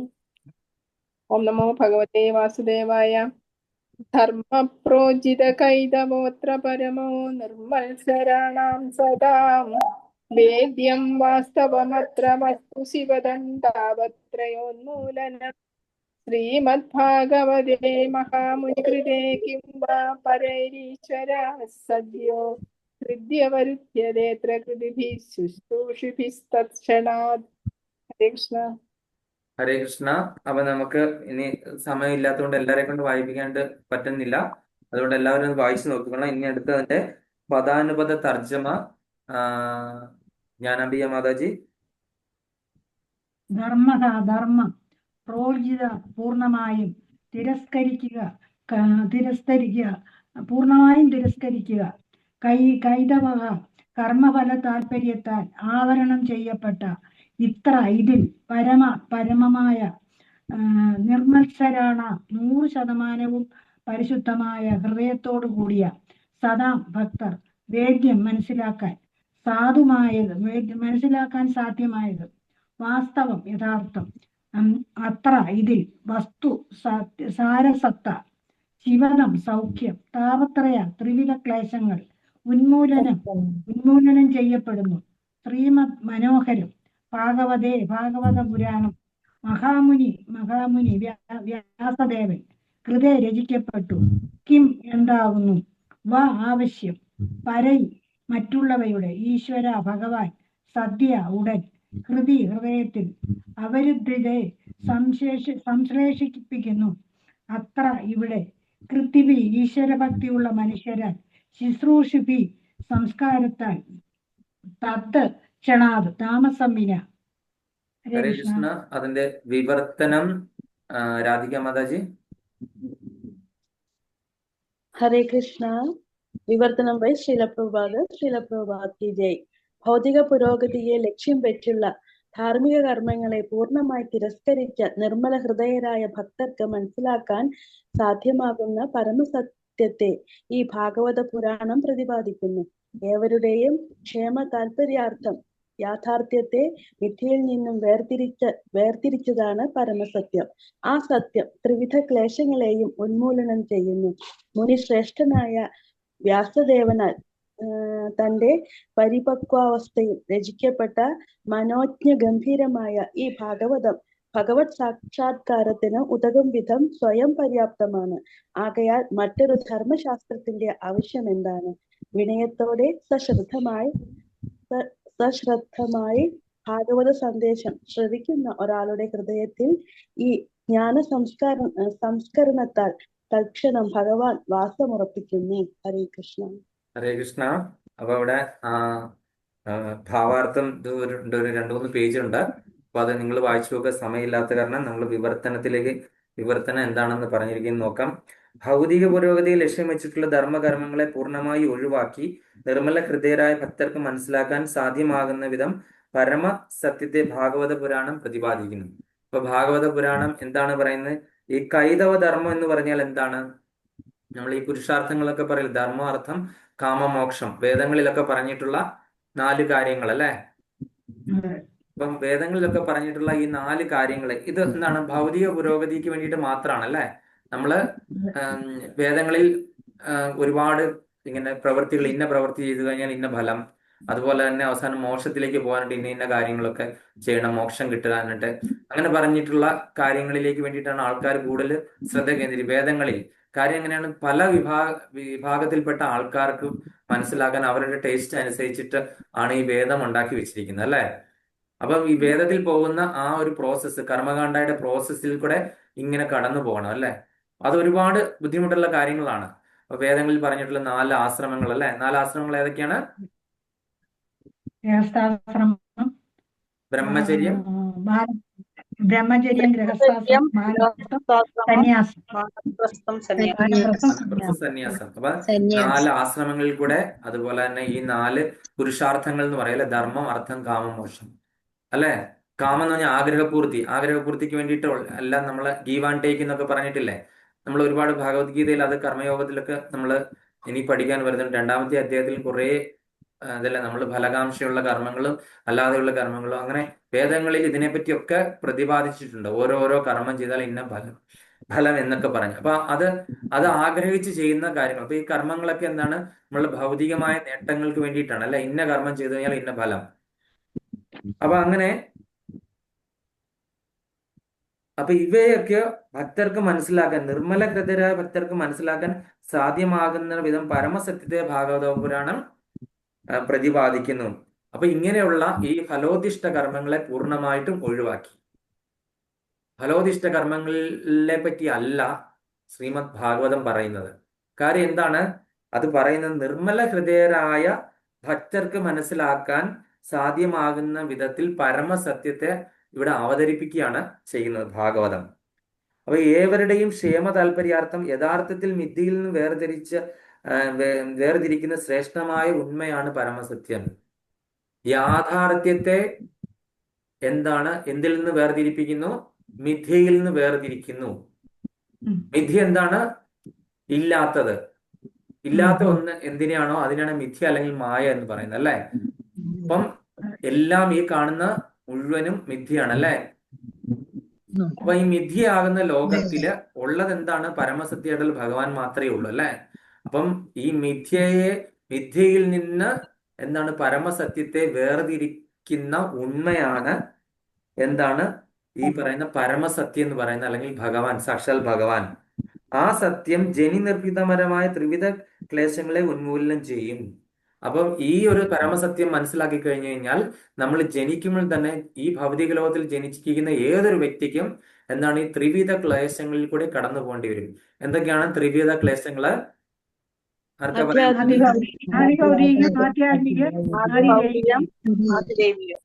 അപ്പൊ ആദി ദൈവികം, ആദി ഭൗതികം, ആധ്യാത്മികം എന്ന് പറയുന്ന 3 തരത്തിലുള്ള ക്ലേശങ്ങൾ ഇവിടെ ജനിച്ചു പോയ ഏതൊരു ജീവാത്മാവിനും അനുഭവിക്കേണ്ടി വരും. എന്താണ് ആദി ദൈവികം?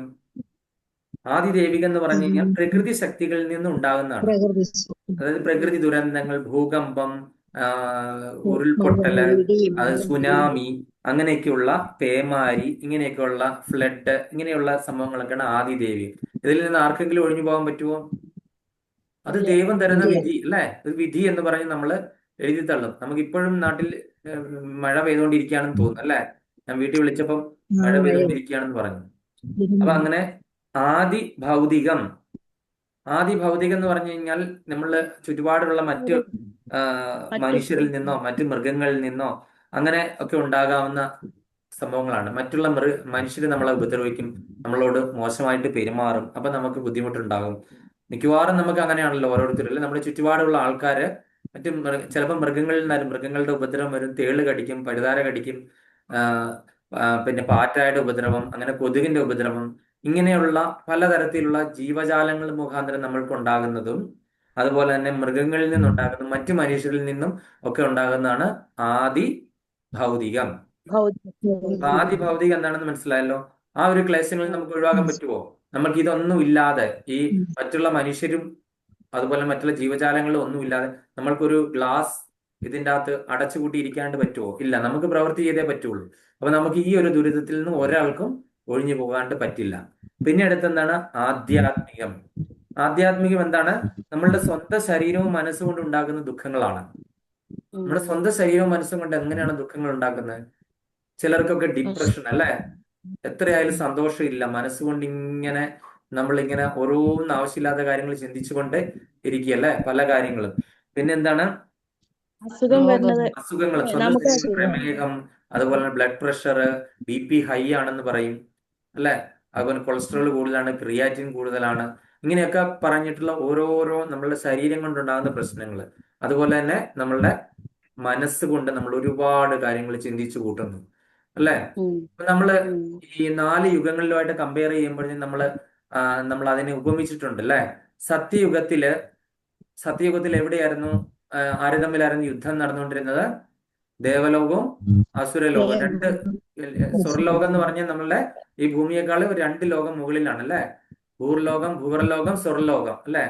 ആ സ്വർഗലോകത്തിലുള്ളവരും പിന്നെ അസുരന്മാർ എവിടെയായിരുന്നു? പാതാളത്തിൽ അല്ലെ. അതലം, വിതലം, സുതലം, തലാതലം, മഹാതലം, രസാതലം, പാതാളം അല്ലെ. ഈ പാതാളത്തിലിരുന്ന അസുരന്മാരും അതുപോലെ തന്നെ ഈ സ്വർലോകത്തിലിരുന്ന ദേവന്മാരും തമ്മിലുള്ള യുദ്ധം 2 ലോകങ്ങൾ തമ്മിലായിരുന്നു. അതുപോലെ തന്നെ ത്രേതായുഗത്തിൽ വന്നപ്പോഴോ 2 രാജ്യങ്ങൾ തമ്മിലായിരുന്നു. ഏതൊക്കെ രാജ്യമാണ്? ഭാരതവും അതുപോലെ തന്നെ എന്താണ് ശ്രീലങ്ക അല്ലെ. 2 രാജ്യങ്ങൾ തമ്മിലായി. അത് കഴിഞ്ഞ് ദ്വാപരയുഗത്തിൽ വന്നപ്പോഴോ മഹാഭാരത യുദ്ധം അല്ലെ. അത് 2 കുടുംബങ്ങൾ അല്ലെ. കൗരവരും പാണ്ഡവരും 2 കുടുംബങ്ങൾ തമ്മിലായ യുദ്ധം. കലിയുഗത്തിൽ വന്നപ്പോഴോ ഒരേ നമ്മളുടെ കുടുംബത്തില് ഈ ശത്രുക്കൾ എവിടെയാണ്? നമ്മളുടെ മനസ്സിൽ തന്നെയാണ് ഈ ശത്രുക്കൾ അല്ലെ. നല്ലതും ചീത്തയൊക്കെയാണ് യുദ്ധങ്ങൾ നടക്കുന്നതാണ്. നല്ലതും ചീത്തയും നല്ലതുമായിട്ടുള്ള യുദ്ധം നടക്കുന്ന എവിടെയാണ്? നമ്മളുടെ മനസ്സിൽ തന്നെയാണ്, പുറത്ത് എവിടെയല്ല. അപ്പൊ അതുകൊണ്ട് നമ്മൾ ഈ അവസാനം പറഞ്ഞ ആധ്യാത്മികം എന്ന് പറഞ്ഞു കഴിഞ്ഞാൽ കലിയുഗത്തിലുള്ള നമ്മൾക്ക് എല്ലാവർക്കും ഈ പറയുന്ന മറ്റുള്ള ദുരന്തങ്ങളെക്കാൾ ഏറ്റവും കൂടുതലായിട്ടുള്ളത് ഈ ആധ്യാത്മിക ക്ലേശമാണ്. അപ്പോൾ ഏതൊരു ജീവജാലമായിട്ട് ഇവിടെ ജനിച്ചു കഴിഞ്ഞാൽ, മൃഗങ്ങളാണെങ്കിലും മനുഷ്യരാണെങ്കിലും എല്ലാവർക്കും ഈ പറയുന്ന 3 ക്ലേശങ്ങളിൽ നിന്ന് ഒഴിവാകാനായിട്ട് സാധ്യമല്ല. ഈ പറയുന്ന 3 ക്ലേശങ്ങൾ എല്ലാവർക്കും ഉണ്ടാകും. ഈ മറ്റുള്ള മൃഗങ്ങൾക്കൊക്കെ ഇത് എങ്ങനെയാണെന്ന് അവരുടെ ആ ജന്മം കിട്ടിയാൽ മാത്രമേ നമുക്ക് അറിയുള്ളൂ. നമുക്കറിയില്ല എങ്ങനെയാണെന്ന്. അവരുടെ ആ ജന്മം കിട്ടിയെന്ന് അവർക്ക് മനസ്സിലാകും, നമുക്കറിയില്ല. നമുക്ക് പുറത്ത് നിന്നുകൊണ്ട് അവർക്ക് ഈ തരത്തിലുള്ള മനസ്സുകൊണ്ടുള്ള പ്രശ്നങ്ങളുണ്ടോ എന്ന് നമുക്ക് ചിന്തിക്കാനായിട്ട് സാധ്യമല്ല. അപ്പൊ അതുകൊണ്ട് നമ്മള് എന്താണ് താപത്രയങ്ങളെ ഉന്മൂലനം ചെയ്യും. എന്താണ്? ഈ ഭാഗവത ശ്രവണം കൊണ്ട് ഈ താപത്രയങ്ങളിൽ നമുക്ക് രക്ഷപ്പെടാൻ പറ്റും. എങ്ങനെ താപത്രയങ്ങളിൽ നിന്ന് രക്ഷപ്പെടാൻ പറ്റും? ഈ താപത്രയങ്ങൾ അങ്ങ് വഴിമാറി പോകും എന്നല്ല, ഈ താപത്രയങ്ങളെ എങ്ങനെ നമ്മൾ ഏത് മനോഭാവത്തിൽ കൂടെ നമ്മൾ അതിനെ മാനേജ് ചെയ്യുമെന്ന് ഉള്ള ആ മാനേജ്മെന്റ് സ്കില്ല് നമുക്ക് വരും. അല്ലെങ്കിൽ ഈ താപത്രയങ്ങൾ ഇപ്പൊ ഭൂകമ്പം ഉണ്ടായി കഴിഞ്ഞു കഴിഞ്ഞാൽ ഞാൻ ഭാഗവതം വായിച്ചുകൊണ്ടിരിക്കുന്ന ആളാണ്, ഇപ്പൊ ഈ ഭൂകമ്പം എന്നെ ബാധിക്കരുതെന്ന് പറയാൻ പറ്റില്ല. ഈ ഭൂകമ്പത്തെ നമ്മൾ ഏത് രീതിയിൽ ഉൾക്കൊള്ളുന്നു ആ ഒരു മനോഭാവം ആക്കി മാറ്റിയെടുക്കും. ഈ താപത്രയങ്ങളെ ഉന്മൂലനം ചെയ്യും. നമ്മളുടെ ആധ്യാത്മിക ക്ലേശമാണ് ഈ പറഞ്ഞ ഈ പ്രശ്നങ്ങൾക്കൊക്കെ ഉണ്ടാകാണ്ട്. നമ്മൾ അതിനെ ഏത് രീതിയിൽ ഉൾക്കൊള്ളുന്നു എന്നതിനെ അടിസ്ഥാനമാക്കിയാണ്. അതുപോലെ തന്നെ എന്ത് ഉൾക്കൊള്ളാനുള്ള ഒരു മാനസികാവസ്ഥ ഉണ്ടാവും. അതെ. ആകയാൽ മറ്റൊരു ധർമ്മശാസ്ത്രത്തിന്റെ ആവശ്യം എന്താണ്? അതുകൊണ്ട് ഏതെങ്കിലും വേറൊരു ധർമ്മശാസ്ത്രത്തിന്റെ ആവശ്യമുണ്ടോ? ഈ ഭാഗവത പുരാണം മാത്രം പോരെ? ഇത്ര 17 പുരാണങ്ങൾ എഴുതിയിട്ട് ഈ 4 വേദങ്ങളും വേദാന്തവും വേദാന്ത സൂത്രവും ഒക്കെ എഴുതിയിട്ടും വ്യാസദേവന് ഈ 17 പുരാണങ്ങൾ എഴുതിയിട്ട് യാതൊരു എന്താണ് ആ ഇതുമില്ല. എന്താണ്? ഭയങ്കര മൗഢ്യമായിട്ടിരിക്കുകയാണ്. യാതൊരു സന്തോഷവും വരുന്നില്ല, ഒരു സന്തോഷവും കിട്ടുന്നില്ല. അദ്ദേഹത്തിന്റെ മനസ്സ് എപ്പോഴും ഡിപ്രഷനിലേക്ക് പോയിക്കൊണ്ടിരുന്ന സമയത്ത് ഇത് അറിഞ്ഞ് ആര് വന്നു? ഞാൻ കഴിഞ്ഞ ക്ലാസ്സിൽ പറഞ്ഞ ഒന്നുകൂടെ റിപ്പീറ്റ് ചെയ്യുന്നതേ ഉള്ളൂ. ആര് വന്നു? അദ്ദേഹത്തിന്റെ ഗുരുവായ നാരദ മഹർഷി അവിടെ എഴുന്നള്ളി. നാരദ മഹർഷി എന്നിട്ട് എന്ത് ചെയ്യുന്നു? ഇദ്ദേഹത്തിനെ ശാസിക്കുന്ന മാതിരിയാണ് പറഞ്ഞത് അല്ലെ. എന്തുകൊണ്ട് നീ ഭഗവാനെ പറ്റി എഴുതുന്നില്ല? ഭഗവാനെ പറ്റി എഴുതൂ, പരമാനന്ദമാണ് നിനക്ക് കിട്ടാൻ പോകുന്നത് അല്ലെ. അങ്ങനെ നാരദ മുനിയുടെ ഉപദേശപ്രകാരമാണ് ഈ ഭാഗവതം നമുക്ക് വേണ്ടിയിട്ട് പറഞ്ഞു തരുന്നത് അല്ലെ. വ്യാസമുനി വ്യാസമുനി പറയാനായിട്ട് നിയോഗിച്ച ആളാരാണ്? ശുഗബ്രഹ്മർഷി. ശുഗബ്രഹ്മർഷി സാധാരണ ആളാണോ? അല്ല അല്ലെ. ആരാണ്? ഈ രാധാറാണിയുടെ എന്താണ് അവിടുത്തെ സേവകരാണ് അല്ലെ. തത്ത. ഈ പറഞ്ഞ പോലെ രാധാകൃഷ്ണ ലീലകൾ എവിടെയാണ് നടത്തുന്നതെന്ന് തീരുമാനിക്കുന്ന ഇത് മുഴുവൻ അറിയാവുന്ന ആളാണ് ശുഗബ്രഹ്മർഷി അല്ലെ. അതുപോലെ തന്നെ മഹാദേവന്റെ അടുക്കൽ നിന്ന് ഭാഗവതം കേട്ടതാണ് അല്ലെ. ആ ശുഗമുനിയിൽ കൂടെ വരുന്ന ആ ഒരു സന്ദർഭം പിന്നീട് ആ പറയുന്ന ഭാഗവതം നമ്മൾ ഇവിടെ കേൾക്കുന്നത് ഋഷിമാരുടെ അന്വേഷണങ്ങൾ എന്ന് പറയുന്ന അധ്യായം എന്താണ്? മഹർഷിമാര് തമ്മില് ഉള്ള സംവാദം. ഏതൊക്കെ മഹർഷിമാരാണ്? ഈ പരീക്ഷത്തിന് പറഞ്ഞു കൊടുത്ത സമയത്ത് അവിടെ സന്നിഹിതനായിരുന്ന മറ്റൊരു മഹർഷിയാണ് സൂത ബ്രഹ്മർഷി. സൂത ബ്രഹ്മർഷി അല്ലെങ്കിൽ സൂത ഗോസ്വാമി. ഈ സൂത ഗോസ്വാമി പിന്നീട് നൈമിശാരണ്യത്തിൽ വെച്ചിട്ട് ഒരു വലിയ ഭാഗവത സത്രം നടത്തുകയുണ്ടായി. ഭാഗവത സത്രം എന്ന് പറഞ്ഞാൽ 7 ദിവസം കൊണ്ട് തീരുന്നല്ല. അവിടെ ഈ 18 പുരാണങ്ങള്, വേദങ്ങള്, ഉപനിഷത്തുക്കള്, അങ്ങനെ ശ്രുതികള്, സ്മൃതികള് എല്ലാം നടത്തിയിട്ട് അതിന്റെ അവസാനം പറഞ്ഞത് ഭാഗവത പുരാണമാണ്. അപ്പൊ ഈ ഭാഗവത പുരാണം പറഞ്ഞപ്പോൾ അവിടെ നടക്കുന്ന ഋഷിമാരുടെ ചർച്ചയായിട്ടാണ് ഈ പറയുന്ന വ്യാസദേവൻ ഈ ഭാഗവതം എഴുതി നമുക്ക് തന്നിരിക്കുന്നത്. കാര്യം എന്താണ്? ഇത് ഭക്തരുടെ വായിൽ കൂടെ വന്നാൽ മാത്രമേ ഉള്ളൂ. അപ്പൊ ഭക്തരാരാണ്? ശുഖബ്രഹ്മർഷി. ശുഖബ്രഹ്മർഷിയുടെ വായിൽ കൂടെ വന്ന ഈ ഭാഗവതം എന്താണ്? അത് വേറെ രണ്ട് ഭക്തര് തമ്മിൽ സംവാദം ചെയ്യുന്നതായിട്ട് കാണിക്കുമ്പോൾ എന്താണ്? അതിലും മധുരമായിട്ട് വരികയാണ് അല്ലെ? മധുരം മധുരതരം മധുരതമം ആ ഒരു സ്റ്റേജിലാണ് ഈ ഭാഗവതം നമ്മളിലേക്ക് അവതരിപ്പിക്കുന്നത്. അപ്പൊ ഈ ഭാഗവത സന്ദേശം ശ്രവിക്കുന്ന ഒരാളുടെ മനസ്സിൽ തൽക്ഷണം ഭഗവാൻ വാസമുറപ്പിക്കുന്നു. ഇതൊരു ഗ്യാരണ്ടിയാണ് ഇവിടെ പറയുന്നത് അല്ലെ? ഈ ഭാഗവതം നമ്മള് നിർമ്മല ഹൃദയരായിട്ട് പരിശുദ്ധ ഹൃദയരായിട്ട് ശ്രവിക്കുന്ന ആളുടെ മനസ്സിൽ ഭഗവാൻ എന്താണ്? നമ്മൾ വിളിച്ചില്ലെങ്കിൽ കൂടിയും ഭഗവാൻ അവിടെ വന്ന് സന്നിവേശിക്കും. കാര്യം എന്താണ്? ഭാഗവതം എന്ന് പറഞ്ഞാൽ ഭഗവാൻ തന്നെയാണ്. ഗ്രന്ഥരൂപത്തിലുള്ള ഭഗവാനാണ് ഭാഗവതം. വിഗ്രഹ രൂപത്തിൽ ശ്രീമൂർത്തിയായിട്ട് വന്നിരിക്കുന്നു, ഗ്രന്ഥരൂപത്തിൽ ഭാഗവതമായിട്ട് ഭഗവാൻ വന്നിരിക്കുന്നു, നാമരൂപത്തിൽ ഹരിനാമമായിട്ട് വന്നിരിക്കുന്നു, ജലരൂപത്തില് ഗംഗ അല്ലെങ്കിൽ യമുനയായിട്ട് വന്നിരിക്കുന്നു, തീർത്ഥമായിട്ട് വന്നിരിക്കുന്നു. അതുപോലെ തന്നെ എന്താണ്? ശബ്ദബ്രഹ്മമായിട്ട് ഹരിനാമവും ഓങ്കാരവും ആയിട്ട് ഭഗവാൻ അവതരിച്ചിരിക്കുന്നു. അപ്പം ഈ കലിയുഗത്തില് ഈ പറയുന്ന ഈ ഭാഗവത ശ്രവണം എന്ന് പറഞ്ഞു കഴിഞ്ഞാൽ തന്നെ എന്താണ്? ഇതിന്റെ പ്രയോജനം എന്താണ്? ഭഗവാൻ സദാ നമ്മളുടെ ഹൃദയത്തിൽ വന്നിരുന്ന് ശ്രവിക്കാനായിട്ട് ഇരിക്കുന്നു അല്ലെ? അദ്ദേഹത്തെ ഒരാൾ ക്ഷണിക്കേണ്ട ആവശ്യമില്ല. അദ്ദേഹം ഓട്ടോമാറ്റിക്കലി നമ്മുടെ ഹൃദയത്തിൽ വന്നിരുന്ന് ഇത് ശ്രവിക്കും.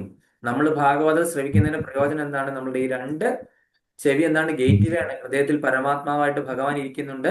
അപ്പൊ ഈ ഭഗവാൻ ഇതെല്ലാം ശ്രവിക്കുന്നുണ്ട്. അപ്പൊ ഭഗവാൻ എന്താണ്? കൂടുതൽ താല്പര്യത്തോടു കൂടി വന്നിരുന്ന് കേൾക്കും ഭാഗവതം. അപ്പം ഇതിന്റെ ഭാവാർത്ഥങ്ങളെല്ലാം നിങ്ങൾ വായിച്ചു നോക്കുക. അത് ഒരുപാട് പേജസ് ഉള്ളതുകൊണ്ട് ഞാൻ അതിലേക്ക് പോകുന്നില്ല. പിന്നെ എന്താണ് നമ്മൾ ഈ പറഞ്ഞ ധർമ്മം എന്താണെന്ന് നമുക്കൊന്ന് നോക്കാം.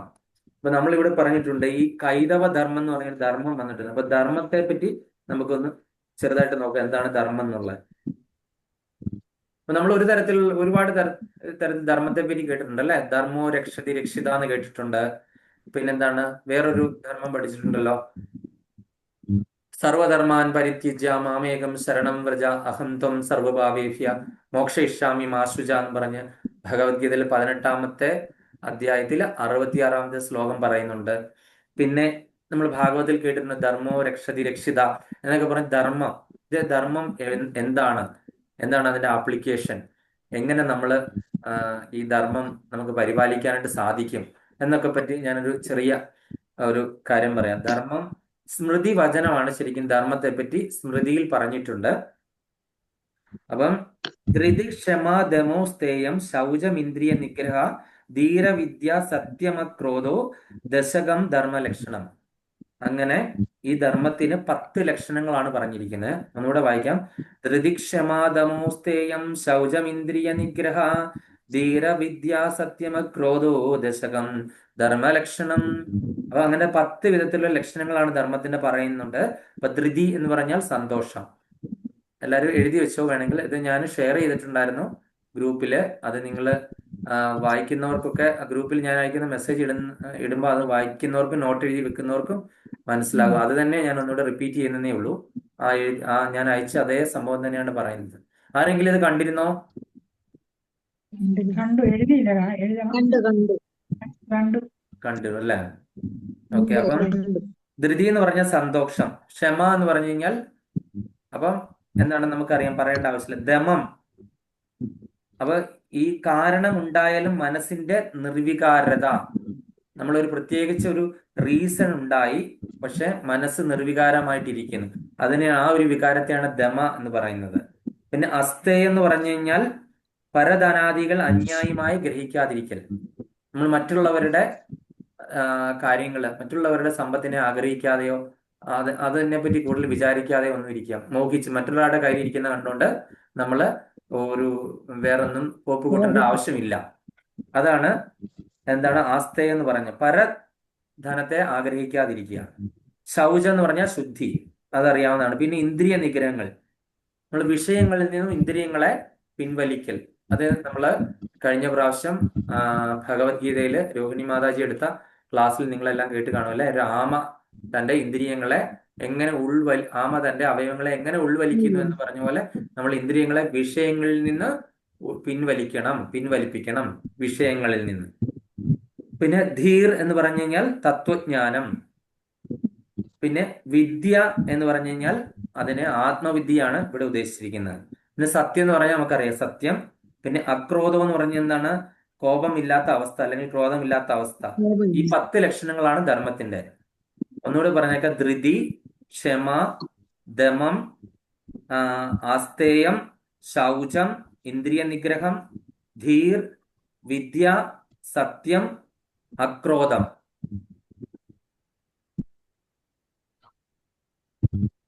അപ്പൊ ഇനി അടുത്തത് വർണ്ണാശ്രമ ധർമ്മം എന്ന് പറഞ്ഞ ധർമ്മമുണ്ട്. നമ്മളിപ്പോ സ്മൃതിയിൽ പറഞ്ഞിരിക്കുന്ന ധർമ്മത്തിന്റെ നിർവചനമാണ്. ഈ പറയുന്ന ലക്ഷണം ഉള്ള ആൾക്കാര് ആ ലക്ഷണങ്ങളാണ് ധർമ്മത്തിന്റെ ലക്ഷണങ്ങൾ. അപ്പൊ ധർമ്മം പരിപാലിക്കുക എന്ന് പറഞ്ഞു കഴിഞ്ഞാൽ നമ്മൾ എന്താണ്? സന്തോഷവാന്മാരായിരിക്കണം, ക്ഷമാശീലരായിരിക്കണം, നമുക്ക് കാരുണ്യം ഉണ്ടാകണം, മനസ്സിന്റെ ആ ഒരു നിർവികാരത ഉണ്ടായിരിക്കണം. പിന്നെ പരധനാദികൾ നമ്മൾ ആഗ്രഹിക്കാൻ പാടില്ല. പിന്നെ എന്താണ്? തത്വജ്ഞാനം ഉണ്ടാകണം, ആത്മവിദ്യ ഉണ്ടാകണം, സത്യം ഉണ്ടാകണം, കോപമില്ലായ്മ ഉണ്ടാകണം. ഇതൊക്കെയാണ് ധർമ്മത്തിന്റെ 10 ലക്ഷണങ്ങൾ. അപ്പം ആ സ്മൃതിയിൽ പറഞ്ഞിരിക്കുന്ന 10 ലക്ഷണങ്ങൾ പറഞ്ഞു. ഇനി വർണ്ണാശ്രമ ധർമ്മം. എന്താണ് വർണ്ണാശ്രമ ധർമ്മം? നമ്മൾ പറഞ്ഞു ശ്രീല പ്രഭുപാദർ വർണ്ണാശ്രമ വ്യവസ്ഥ വെച്ചിട്ട് പല വില്ലേജുകൾ, എക്കോ വില്ലേജുകളൊക്കെ വിഭാവനം ചെയ്തിട്ടുണ്ട്. ഇപ്പോഴും വളരെ നല്ല രീതിയിൽ അത് നടന്നു പോകുന്നുണ്ട്. എന്താണ്? ചാതുർവർണ്ണ്യം മയാ സൃഷ്ടം ഗുണകർമ്മ വിഭാഗശ എന്ന് പറഞ്ഞ് ഭഗവാൻ ഭഗവത്ഗീതയിൽ പറയുന്നുണ്ട് അല്ലെ. 4 വർണ്ണങ്ങളെ ഞാൻ സൃഷ്ടിച്ചു. ഏതൊക്കെയാണ്? ബ്രാഹ്മണ, ക്ഷത്രിയ, വൈശ്യ, ശൂദ്ര. ഓരോ അവർക്കും അവരുടേതായ ധർമ്മം ഉണ്ടല്ലേ. ബ്രാഹ്മണൻ എന്താണ് ധർമ്മം? ബ്രാഹ്മണന്റെ വേദജ്ഞാനം പ്രചരിപ്പിക്കുക എന്നുള്ളതാണല്ലേ ബ്രാഹ്മണന്റെ ധർമ്മം. അതുപോലെ തന്നെ ക്ഷത്രിയൻ എന്താണ്? ദേശരക്ഷ അല്ലെ, ശത്രുക്കളിൽ നിന്നും മറ്റുള്ള പ്രജകളെ രക്ഷപ്പെടുത്തുക. വൈശ്യരൻ എന്താണ്? ഗോ സേവ, വാണിജ്യം. മറ്റുള്ള എല്ലാ വിഭാഗക്കാർക്കും വേണ്ടിയിട്ട് എന്താണ്? അവർ കൃഷി, വാണിജ്യമൊക്കെ ചെയ്ത് അവരുടെയൊക്കെ അന്നം നിറയ്ക്കുക, ഉണ്ടാക്കി കൊടുക്കുക എന്നുള്ളതാണ് വൈശ്യന്റെ. ശൂദ്രരോ മറ്റുള്ള എല്ലാ വിഭാഗങ്ങളെയും സേവ ചെയ്യുക, പരിചരിക്കുക അല്ലെ. അപ്പൊ അവർക്കെല്ലാം സേവ ചെയ്ത് കൊടുക്കുക. ബ്രാഹ്മണര് വേദാധ്യയനം, മറ്റുള്ള വിവരം, നോളേജ് പറഞ്ഞു കൊടുക്കുക. ഇതാണ്. അപ്പം ഓരോരുത്തർക്കും ഓരോ സ്റ്റേജിലും അനുഷ്ഠിക്കേണ്ട പ്രവൃത്തി അഥവാ ധർമ്മമുണ്ട്. ഈ ധർമ്മം അനുഷ്ഠിച്ചാൽ മാത്രമേ ഓരോ നിലവാരത്തിലുമുള്ളവരും ഇവർ അർഹരാകുകയുള്ളൂ. ഇപ്പൊ ബ്രാഹ്മണന്റെ ധർമ്മം നിർവഹിക്കണം, ക്ഷത്രിയന് ധർമ്മം പൂർണ്ണമായിട്ട് നിർവഹിക്കണം. അതുകൊണ്ട് ക്ഷത്രിയന് ധർമ്മം നിർവഹിക്കാനാണ് ഭഗവാൻ ഈ ഭഗവത്ഗീത മുഴുവൻ ഉപദേശിച്ചു കൊടുക്കുന്നത്. നീ നിന്റെ ധർമ്മം എന്താണ്? ശത്രുക്കളിൽ നിന്ന് രക്ഷ നേടുക, രാജ്യത്തെ സംരക്ഷിക്കുക അല്ലെ, അധർമ്മത്തിനെതിരെ പോരാടൂ, ഇത് ധർമ്മയുദ്ധമാണ് എന്നൊക്കെ പറഞ്ഞ് ഭഗവാൻ ഈ ഭഗവത്ഗീത മുഴുവൻ പറയുന്നത് ഈ ധർമ്മത്തെ പറ്റിയാണ് അല്ലെ. അപ്പം ഈ ക്ഷത്രിയന്റെ ധർമ്മം തീർച്ചയായിട്ടും അത് ചെയ്തേ പറ്റുള്ളൂ എന്നുള്ള ആ ധർമ്മത്തെ പറ്റി അർജുനനെ എന്താണ് മനസ്സിലാക്കി കൊടുക്കുകയാണ് ഭഗവത്ഗീത വഴി ഭഗവാൻ ചെയ്തത്. അപ്പം അത് അനുഷ്ഠിച്ചാൽ മാത്രമേ എന്താണ് അവര് ആ നിലവാരത്തിന് അർഹരാവുകയുള്ളൂ. വേണമെങ്കിൽ ഒരു ശൂദ്രനും വേണമെങ്കിൽ എന്താണ് ബ്രാഹ്മണനായി മാറാം. പക്ഷെ ധർമ്മം ബ്രാഹ്മണന്റെ ഡിഫറന്റ് ആണ്. അതുപോലെ തന്നെ ഒരു ക്ഷത്രിയന് വേണേൽ ബ്രാഹ്മണന്റെ ധർമ്മം അനുഭവിക്കും. പക്ഷെ ബ്രാഹ്മണൻ അവന്റെ ധർമ്മം ചെയ്തില്ലെങ്കിൽ അവന് മറ്റുള്ള വിഭാഗങ്ങളിലേക്ക് താഴ്ത്തപ്പെടാനും സാധിക്കും. അപ്പൊ അതിനെപ്പറ്റി ഞാൻ കൂടുതൽ ഡീറ്റെയിൽ ആയി പോകുന്നില്ല. ഞാൻ ഭഗവത്ഗീത ക്ലാസ് എടുത്തപ്പോൾ അതിനെപ്പറ്റിയൊക്കെ പറഞ്ഞതാണ്. അപ്പം വർണ്ണാശ്രമ ധർമ്മങ്ങളിൽ നിൽക്കുന്ന ഓരോ നിലവാരത്തിലുള്ളവരും അവരുടേതായ വിധിക്കപ്പെട്ട വ്യവസ്ഥ ധർമ്മങ്ങൾ അനുഷ്ഠിക്കുന്നതോടൊപ്പം ആദ്യം പറഞ്ഞ 10 കാര്യങ്ങൾ അനുഷ്ഠിക്കേണ്ടതാണ്. അപ്പൊ നമ്മൾ ഈ വർണ്ണാശ്രമ വ്യവസ്ഥ പിന്തുടരുന്നവരൊക്കെ തന്നെ അവരുടെ ഓരോരുത്തരുടെ നിലവാരത്തിൽ, ഇപ്പൊ ബ്രാഹ്മണന്റെ നിലവാരത്തിൽ വേണം ചിന്തിക്കാനും പ്രവർത്തിക്കാനും. ഈ നേരത്തെ പറഞ്ഞ 10 കാര്യങ്ങൾ ബ്രാഹ്മണൻ ചെയ്യുമ്പോൾ ബ്രാഹ്മണന്റെ നിലവാരത്തിൽ അദ്ദേഹത്തിന് ഉതകുന്ന ധർമ്മത്തിൽ നിന്നുകൊണ്ട് വേണം ഈ 10 കാര്യങ്ങൾ അനുഷ്ഠിക്കാൻ. ക്ഷത്രിയൻ അവന്റെ പ്ലാറ്റ്ഫോമിൽ നിന്നുകൊണ്ട് വേണം അത് ചെയ്യാനായിട്ട്. അങ്ങനെ ഈ 10 കാര്യങ്ങൾ ഏവർക്കും ഒരുപോലെ ബാധകമാണ്. അതുപോലെ മഹാഭാരതത്തിലും മനുസ്മൃതിയിലും കാണപ്പെടുന്ന ധർമ്മോ രക്ഷതി രക്ഷിത, നമ്മൾ കേട്ടിട്ടുള്ള ധർമ്മത്തെ രക്ഷിച്ചാൽ ധർമ്മം നമ്മളെ രക്ഷിക്കും എന്നാണ്. അപ്പം ഇവിടെ പറഞ്ഞിരിക്കുന്നത് ജനറൽ ധർമ്മവും വിധിക്കപ്പെട്ട ധർമ്മവും അനുഷ്ഠിക്കുക. വിധിക്കപ്പെട്ട ധർമ്മം എന്താണ്? നമ്മൾ വർണ്ണാശ്രമ വ്യവസ്ഥയിൽ പറഞ്ഞിട്ടുള്ള ധർമ്മം, വിധിക്കപ്പെട്ട ധർമ്മം, ഓരോ വിഭാഗത്തിനുള്ള ധർമ്മം. പിന്നെ ജനറൽ ധർമ്മം എന്ന് പറഞ്ഞാൽ എന്താണ്? നമ്മൾ ആ കണ്ടത് 10 കാര്യങ്ങൾ അല്ലെ.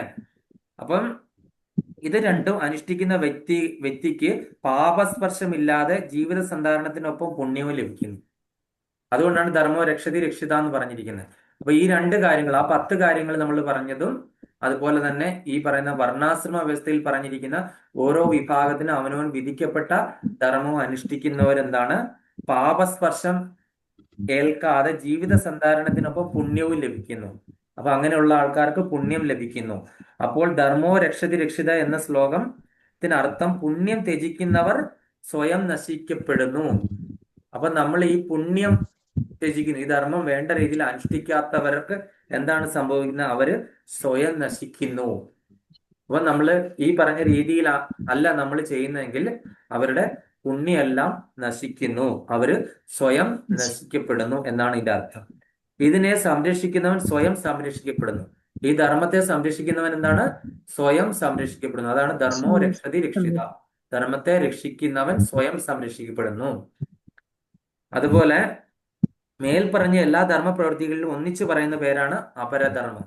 അപ്പൊ ഈ പറയുന്ന ഈ വിധിക്കപ്പെട്ടിട്ടുള്ള ഈ ധർമ്മങ്ങളെ എല്ലാം കൂടെ കൂടി നമ്മള് അപരധർമ്മം എന്നാണ് പറയുന്നത്. അപ്പം സർവധർമാൻ പരിത്യജ്യ മാമേകം ശരണഗത എന്നുള്ള ഭഗവത്ഗീതയുടെ ആ സമർപ്പണ ശ്ലോകത്തിൽ പറയുന്നത് അപരധർമ്മത്തിന്റെ കുരുക്കിൽപ്പെട്ടു പോവാതെ പരധർമ്മത്തിൽ എത്താനാണ്. അപ്പം ഈ സർവ്വധർമ്മം പരിത്യജ്യ എല്ലാ ധർമ്മങ്ങളെയും വെടിയുക എന്ന് പറഞ്ഞാൽ പരധർമ്മങ്ങളെല്ലാം തന്നെ അപരധർമ്മങ്ങളെല്ലാം വെടിയാനായിട്ടാണ് പറഞ്ഞിരിക്കുന്നത്. പരധർമ്മം എന്ന് പറഞ്ഞാൽ എന്താണ്? ഭഗവാൻ ശ്രീകൃഷ്ണനെ സ്നേഹിക്കുക എന്നാണ് പരധർമ്മത്തിന്റെ അർത്ഥം. പരധർമ്മമുണ്ട്, അപരാധർമ്മമുണ്ട്. നമ്മൾ നേരത്തെ പറഞ്ഞ ധർമ്മങ്ങളൊക്കെ എന്താണ്? അപരാധർമ്മം. നമ്മൾ ഓരോരോ പ്ലാറ്റ്ഫോമിൽ നിന്നുകൊണ്ട് നമ്മൾ ചെയ്യുന്ന ധർമ്മങ്ങൾ അല്ലെ. നമ്മൾ അച്ഛനാണെന്ന നിലയിൽ ചെയ്യുന്നു, നമ്മള് ഒരു ഓഫീസിലെ ഒരു എംപ്ലോയി ആണെന്നുള്ള നിലയിൽ കുറെ ധർമ്മങ്ങൾ ചെയ്യുന്നു. നമ്മൾ പിതാവ് അല്ലെങ്കിൽ പുത്രന് അല്ലെങ്കിൽ ഭാര്യ ഭർത്താവ് അല്ലെങ്കിൽ ഈ മറ്റുള്ള 10 കാര്യങ്ങൾ പറഞ്ഞത് അല്ലെങ്കിൽ നമ്മളുടെ ഈ സമൂഹ വ്യവസ്ഥിതി അനുസരിച്ചിട്ട് നമ്മൾ ചെയ്യുമ്പോൾ ഇതെല്ലാം ഉപേക്ഷിച്ച്, ഇതെല്ലാം അപരധർമ്മങ്ങളിൽ പെടുന്നുണ്ട്. അതെല്ലാം ഉപേക്ഷിച്ച് ഭഗവാനെ സ്നേഹിക്കുക അല്ലെങ്കിൽ ഭഗവാൻ എന്ന ശാശ്വത സത്യത്തെ മനസ്സിലാക്കുക. അപ്പൊ അതാണ് എന്താണ് ഈ അപരാധർമ്മം എന്ന് പറയുന്നത്. ഈ അപരാധർമ്മം ആണ് സാക്ഷാത് ഭഗവത് പ്രീണനം. ധർമ്മസ്തു സാക്ഷാത് ഭഗവത് പ്രണീതം എന്ന് പറഞ്ഞാൽ ഭഗവാൻ ഇഷ്ടപ്പെട്ട മറ്റുള്ള ധർമ്മങ്ങളും വെടിഞ്ഞ് ഭഗവാനെ സ്നേഹിക്കുക. അപ്പൊ ഭഗവാൻ ഇഷ്ടപ്പെട്ട എന്തോ ചെയ്യുന്ന അതാണ് ധർമ്മം അല്ലെങ്കിൽ പരാധർമ്മം. അപ്പൊ പരാധർമ്മം ഭഗവാൻ ഇഷ്ടപ്പെട്ട് ചെയ്യുന്ന എന്തോ അതാണ് ധർമ്മസ്തു സാക്ഷാത് ഭഗവത് പ്രണീതം എന്ന് പറഞ്ഞിരിക്കുന്നത്. ഭഗവാൻ ഇഷ്ടമുള്ള കാര്യങ്ങൾ എന്ത് ചെയ്യുന്നു അതാണ് പരാധർമ്മം. അപ്പം ഓരോ ആത്മാവിന്റെ ഏറ്റവും പരമമായതും ആത്യന്തികം പ്രധാനപ്പെട്ടതുമായ ധർമ്മം പരധർമ്മത്തെയാണ് ഇതുകൊണ്ട് അർത്ഥമാക്കുന്നത്. അപ്പം ഈ പറഞ്ഞ കാര്യങ്ങളെല്ലാം പരധർമ്മത്തെ ഉദ്ദേശിച്ചാണ്. അപ്പൊ നമ്മളുടെ ഈ ഭാഗവതം പരാധർമ്മമാണ്. അപരാധർമ്മം അല്ലെങ്കിൽ ഈ പറഞ്ഞ കൈതവധർമ്മം അത് പറഞ്ഞപ്പോഴാണ് ഈ 2ാമത്തെ ശ്ലോകത്തിൽ ഈ ധർമ്മ പ്രോജിത കൈതവവും. അപ്പൊ ഈ കൈതവ ധർമ്മത്തെ പറ്റിയാണ് ഞാൻ ഇത്രയും നേരം പറഞ്ഞത്. അപ്പം ഭഗവാനെ പറ്റി അറിയുക അല്ലെങ്കിൽ ഭഗവാനെ സ്നേഹിക്കുക, മറ്റുള്ള ധർമ്മങ്ങളെല്ലാം വെടിഞ്ഞ് ഭഗവാനിലേക്ക് കൂടുതൽ അടുക്കുക, ഇതാണ് പരാധർമ്മത്തിന്റെ ലക്ഷ്യം അല്ലെങ്കിൽ പരാധർമ്മത്തിലൂടെ നമ്മൾ ഉദ്ദേശിക്കുന്നത് ഇതാണ്. ഇനി അടുത്ത ശ്ലോകത്തിനുള്ള സമയം ഉണ്ടാവും എന്ന് എനിക്കറിയില്ല, എന്നാലും എടുക്കാം. നിങ്ങൾക്ക് സമയം ഇല്ലാത്തവർക്ക്, ഉറക്കം വരുന്നവർക്ക് പോകാം. ഞാൻ വേഗം എടുക്കാം. അത് പറഞ്ഞതാണ് ഓൾറെഡി, അതുകൊണ്ട് ഇതിന് കൂടുതൽ എക്സ്പ്ലനേഷൻ പറയേണ്ട ആവശ്യമില്ല. നിങ്ങൾ ഇത് വായിച്ചാൽ മതി പോയി. ശ്ലോകം 3. നിഗമകൽപതരോർഗളിതം ഫലം സുഖമുഖാദമൃത ദ്രവസംയുതം പിബത ഭാഗവതം രസമാലയം മുഹുരഗോ രസിക വിഭാവുകാം. നിഗമകൽപതരോർഗളിതം ഫലം സുഖമുഖാമൃത ദ്രവസംയുതം പിബത ഭാഗവതം രസമാലയം മുഹുരഗോ രസികാ വിഭാവുകാം. ഹരേ കൃഷ്ണ. പത്മമാതാജി.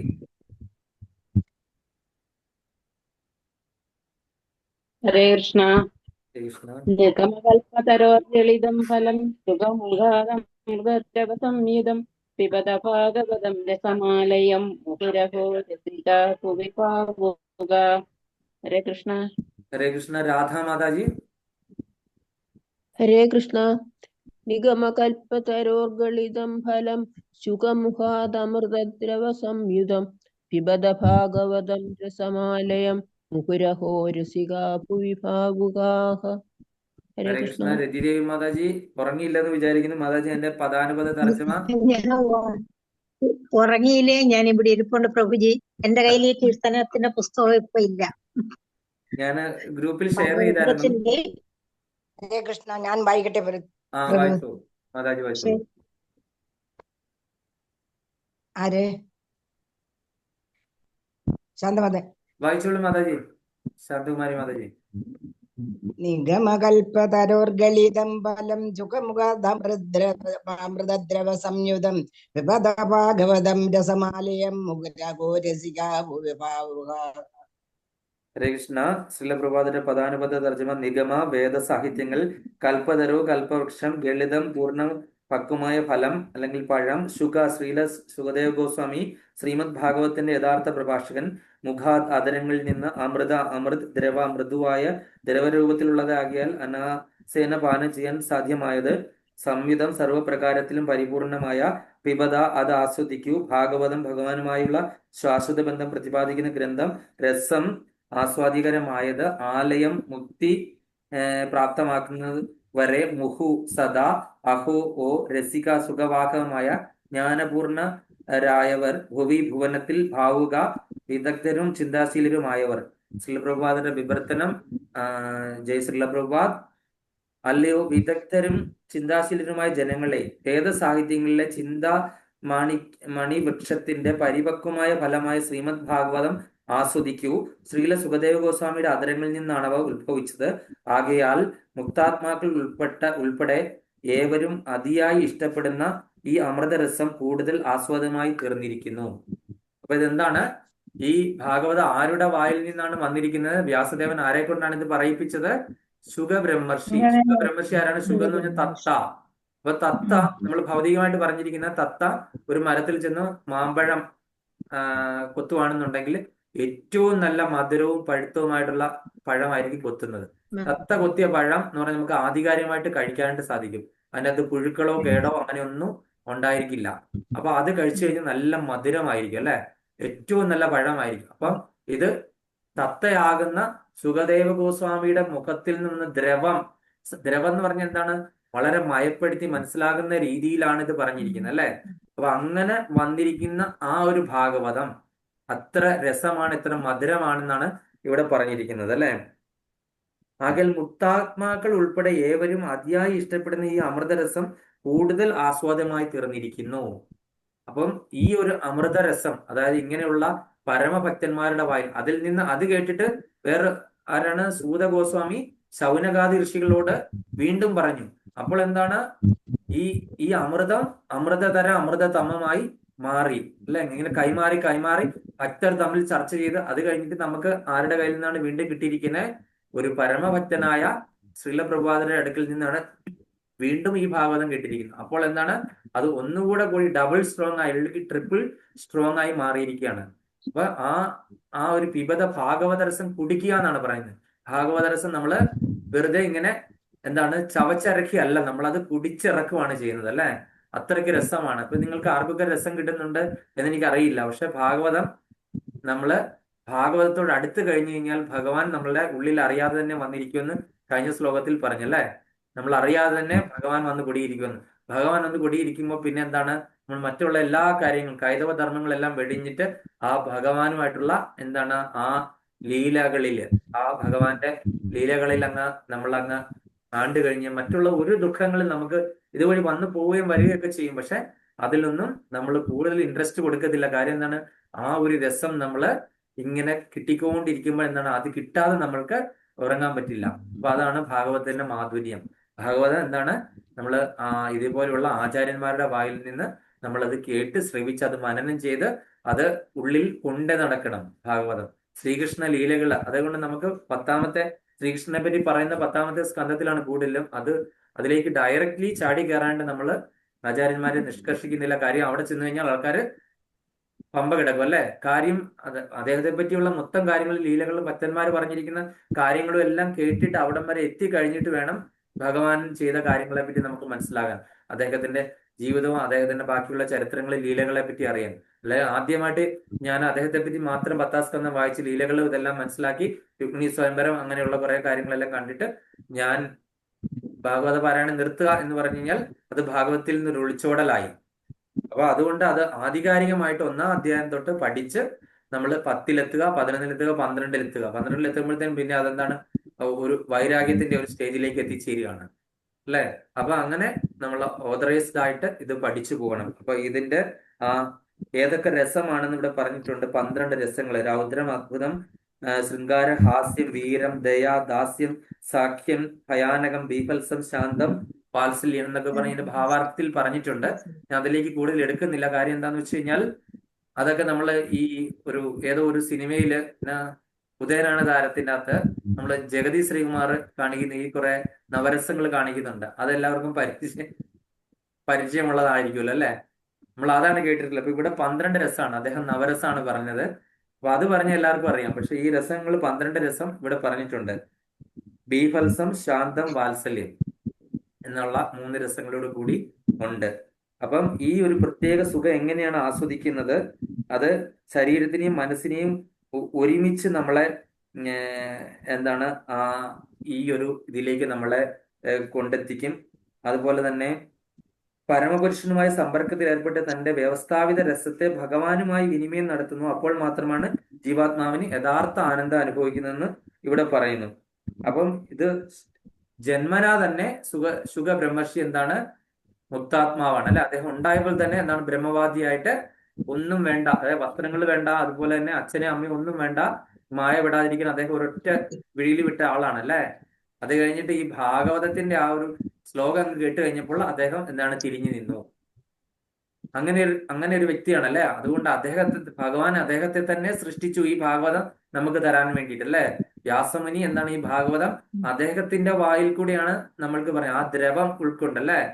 കാര്യം അദ്ദേഹം എന്താണ് വേറെ ആരുമല്ല, സാധാരണക്കാരനാണ്. മഹാദേവന്റെ അടുക്കൽ നിന്ന് ഭാഗവതം കേട്ടു. അതുപോലെ ഗോലോക വൃന്ദാവനത്തിൽ സദാ ഭഗവാനുമായിട്ട് ആ ഒരു രമ്യതയിൽ കഴിഞ്ഞിരുന്ന ആ ഒരു രസത്തിൽ കഴിഞ്ഞിരുന്ന വ്യക്തിയാണ് നമ്മൾക്ക് ഈ ഭാഗവതം തന്നിരിക്കുന്നത്. അതുകൊണ്ട് ഇത് സാധാരണ ഒരു സബ്ജക്റ്റ് അല്ല, അത് എന്താണ് മധുരാണ്, മധുരതരമാണ്. അത് കുടിച്ചു തന്നെ നുകരുക. അപ്പൊ അതിന് നുകരണമെങ്കിൽ എന്താണ് നിങ്ങളിത് വായിച്ച് നിങ്ങളിത് പ്രാക്ടീസ് ചെയ്ത് മനനം ചെയ്യണം. അതുപോലെ വീട്ടിലിരുന്നത് ഭാഗവതത്തിന്റെ ശ്ലോകങ്ങൾ വായിക്കണം. അതുപോലെ തന്നെ ആചാര്യന്മാർ പറഞ്ഞിരിക്കുന്ന കാര്യങ്ങളെല്ലാം കേൾക്കണം. അതിനെപ്പറ്റി കൂടുതൽ അറിയാൻ ശ്രമിക്കണം. അപ്പം ഇനി എന്തെങ്കിലും സംശയം ഉണ്ടെങ്കിൽ ചോദിക്കാം. ഞാൻ ക്ലാസ് വൈൻഡ് അപ്പ് ചെയ്യണം. ഒരു 7 മിനിറ്റ് കൂടുതൽ എടുത്തിട്ടുണ്ട്. അപ്പം എന്തെങ്കിലും സംശയം ഉണ്ടെങ്കിൽ ചോദിക്കാം. അല്ലെങ്കിൽ നിങ്ങൾക്ക് ഓരോ പോയിന്റ് പറയാം. ഇനി പോയിന്റ് പറയാൻ സമയമില്ലാത്തവർക്ക് ലീവ് ചെയ്യാവുന്നതാണ്. ഹരേ കൃഷ്ണ. ഗീതാകാനി മാതാജി, മാതാജി ക്ലാസ്സിലാണെന്ന് പറഞ്ഞുകൊണ്ട് ഞാൻ കയറുമെന്ന് പ്രതീക്ഷിച്ചില്ല. ഒരുപാട് സന്തോഷം മാതാജി കയറിയതില്ല. എന്തെങ്കിലും തെറ്റുകൾ ഉണ്ടെങ്കിൽ മാതാജി ഒന്ന് തിരുത്തി തരണം. ഹരേ കൃഷ്ണ. ഹരേ കൃഷ്ണ പ്രഭു. ഇന്ന് ഭക്തിശാസ്ത്രി ക്ലാസ് ഇല്ലായിരുന്നു. പ്രഭുവിന് അസുഖമായിരുന്നു. അതുകൊണ്ട് സുദാമ പ്രഭു. സുദാമദാസ് പ്രഭുവിന്. അതുകൊണ്ടാണ് കയറാൻ പറ്റത്. അതെ അല്ലെ. സിബി മാതാജി പറഞ്ഞിരുന്നു ക്ലാസ് ഉണ്ട്, അതുകൊണ്ട് വരാൻ സാധ്യമല്ല എന്ന് പറഞ്ഞിട്ട്. പക്ഷെ ഇന്ന് ക്ലാസ് ഇല്ലായിരുന്നു. അതെ മാതാജി, എന്തെങ്കിലും കറക്ഷൻസ് എന്തെങ്കിലും ഉണ്ടോ മാതാജി? അയ്യോ, കറക്ഷൻ ആകുന്നില്ല. പ്രഭു പറയുന്നതൊക്കെ ശരിയല്ലേ. നമ്മുടെ ഭാഗവതത്തിൽ നിന്ന് തന്നെ എടുക്കുന്നതല്ലേ. അപ്പൊ പിന്നെ കറക്ഷൻ ഒന്നുമില്ല. കേട്ടു ഞാൻ. ഹരേ കൃഷ്ണ. ഹരേ കൃഷ്ണ. അപ്പൊ ഹരേ കൃഷ്ണ. ഹരേ കൃഷ്ണ. Thank you mataji. ഹരേ കൃഷ്ണ. അപ്പൊ എല്ലാവർക്കും ഓരോ പോയിന്റ് ഓർമ്മയുണ്ടെങ്കിൽ പറയാം. ജ്ഞാനാംബിക മാതാജി. ഹരേ കൃഷ്ണ. നമ്മള് ഈ ഭാഗവതം പഠിച്ചാല് ഈ ത്രിവിധ ദോഷങ്ങളിൽ നിന്ന് പിന്നെ ആദിദൈവികം, ആദിഭൗതികം, ആധ്യാത്മിക ദോഷങ്ങളിൽ നിന്ന് നമുക്ക് മുക്തി നേടാൻ സാധിക്കും. ഹരേ കൃഷ്ണ. അടുത്ത് ശാന്തകുമാരി മാതാജി.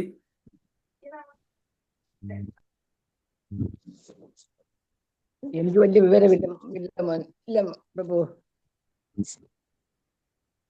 ഞാനിപ്പോ കേട്ടതല്ലേ ഉള്ളൂ. ഇപ്പൊ എനിക്ക് അത്ര പോരാ. എനിക്ക് പിന്നീട് പറഞ്ഞോളാം.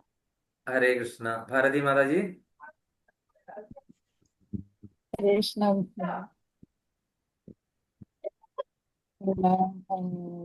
ബ്രഹ്മചര്യം ഭസ്മം സന്യാസം അതൊക്കെ പറഞ്ഞു. പിന്നെ 3 ക്ലേശങ്ങൾ: ആദിദൈവികം, ആദിഭൗതികം, ആധ്യാത്മികം. താപത്രയങ്ങളെ എങ്ങനെ തരണം ചെയ്യാം. അത് അത് അത്രയും എഴുതിയിട്ടുണ്ട് കുറച്ച്. ഹരേ കൃഷ്ണ. ഇനി അടുത്തത് ദൈതി മാതാജി.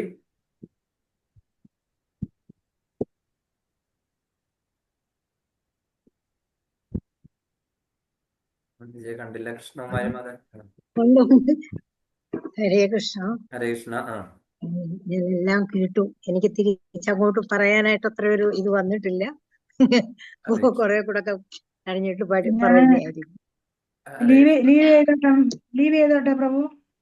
ലീവ് ചെയ്തു മാതാജി. മാതാജി ലീവ് ചെയ്തോളൂ. ഹരേ അടുത്ത കൃഷ്ണകുമാരി മാതാജി. ഞാൻ നിങ്ങളാരും പറയാതിരിക്കുന്നതുകൊണ്ട് പേര് വിളിക്കുന്നത്. ഹരേ കൃഷ്ണ. കൃഷ്ണകുമാരി മാതാജി മൈക്ക് ഓൺ ആക്കിയിട്ട്. ഇപ്പൊ പറയാനായിട്ടൊന്നും മനസ്സിലായി. ഹരേ കൃഷ്ണ. യമുന മാതാജി. ഹരേ കൃഷ്ണ പ്രഭു. എന്താ നമ്മള് ഭഗവാനെ സ്നേഹിച്ച് ഭഗവാന്റെ ശാശ്വത സത്യത്തിൽ എത്തിച്ചേരണം. ഭഗവാൻ എന്താണ് ഇഷ്ടമുള്ളത് അതാണ് പരാധർമ്മം. പിന്നെ ഈ ശ്രീമദ് ഭാഗവതർ ക്ഷമയോടും ആദരവോടും കൂടി നമ്മള് ശ്രവിക്കണം. അതെ. ഹരേ കൃഷ്ണ. Thank you mataji. നല്ല പോയിന്റ് ആയിരുന്നു. രാധാ മാതാജി. ഹരേ കൃഷ്ണ. വർണ്ണാശ്രമ ധർമ്മങ്ങള്, ബ്രാഹ്മണർ അഭേദാധ്യയനം, ക്ഷത്രിയർ ദേശരക്ഷ, വൈശ്യർ ഗോസേവ, കൃഷി വാണിജ്യം, ശൂദ്രർ സേവനം. ഇത് അപരാധർമ്മം അല്ലെ? ഇത് അപരാധർമ്മം ഉപേക്ഷിച്ച് പരാധർമ്മം ശ്രീകൃഷ്ണനെ സേവിക്കുക, സ്നേഹിക്കുക. ധർമ്മസ്തു സാക്ഷാത് ഭഗവത് പ്രണീതം. ഭഗവാൻ ഇഷ്ടമുള്ള എന്താണോ അതാണ് ഇഷ്ടമുള്ളത്. അതാണ് ധർമ്മം ശരിക്കും പറഞ്ഞു കഴിഞ്ഞാൽ അല്ലെ. മറ്റുള്ള ധർമ്മങ്ങളൊക്കെ നമ്മൾ ചെയ്തുകൊണ്ടിരിക്കുന്ന സംഭവമാണ്. അപ്പം ശരണാഗതി എന്ന് പറയുമ്പോൾ ഈ മറ്റുള്ള ധർമ്മത്തിലെല്ലാം നമ്മൾ ഇങ്ങനെ കെട്ടുപാട് ഇങ്ങനെ വരിഞ്ഞു കെട്ടി മുറുക്കി നിർത്തിയിരിക്കുകയല്ലേ. അപ്പൊ അതിൽ നിന്ന് ഒക്കെ വിടുതലുണ്ടായിട്ട് നമ്മള് ശരണാഗതി സർവധർമ്മൻ പരിത്യജ്യ മാമേകം ശരണം പ്രജ, എന്നെ മാത്രം ശരണം പ്രാപിക്കുക. ഹരേ കൃഷ്ണ. വിലാസിനി മാതാജി. ഹരേ കൃഷ്ണ. നമ്മള് ഭഗവാന്റെ അംശമാണ് മനുഷ്യർ. അതുകൊണ്ട് നമ്മള് ഭഗവാനിൽ എത്തിച്ചേരാനുള്ള ശ്രമമായിരിക്കണം. അത് ഭാഗവതം വായിക്കുന്നതിലൂടെയും ഭക്തിയുത സേവനം ചെയ്യുന്നതിലൂടെയും ഹരിനാമകീർത്തനം വായിക്കുന്നതിലൂടെയും ഭഗവാനിൽ എത്തിച്ചേരാൻ കൃഷ്ണപ്രേമം ലഭിക്കും. അത് തന്നെയാണ് മോക്ഷം ലഭിക്കും. ഇനി ഒരു ജന്മം ഉണ്ടാകണ്ട എന്നുള്ളതാണ് അതിനുള്ള ശ്രമം. ഹരേ കൃഷ്ണ. ഹരേ കൃഷ്ണ. ഹരേ കൃഷ്ണ. അടുത്തത് പത്മ മാതാജി. ഹരേ കൃഷ്ണ. ഭൗതിക പുരോഗതിയെ ലക്ഷ്യം വെച്ചുള്ള ധാർമ്മിക കർമ്മങ്ങളെ പൂർണ്ണമായി തിരസ്കരിച്ച നിർമ്മല ഹൃദയരായ ഭക്തർക്ക് മനസ്സിലാക്കാൻ സാധ്യമാകുന്ന പരമസത്യത്തെ ഈ ഭാഗവത പുരാണം പ്രതിപാദിക്കുന്നു. ഹരേ കൃഷ്ണ. സവിത മാതാജി. ഹരേ കൃഷ്ണ പ്രഭു. പ്രഭു ഞാൻ അങ്ങനെ കാര്യമായിട്ടൊന്നും നോട്ട് ചെയ്തിട്ടില്ല. മാതാജി തിരിച്ചെത്തിയോ? ഞാൻ എത്തി പ്രഭു, 2 ദിവസമായി. ഹരേ കൃഷ്ണ. അച്ഛന് കുറവുണ്ടല്ലോ അല്ലേ?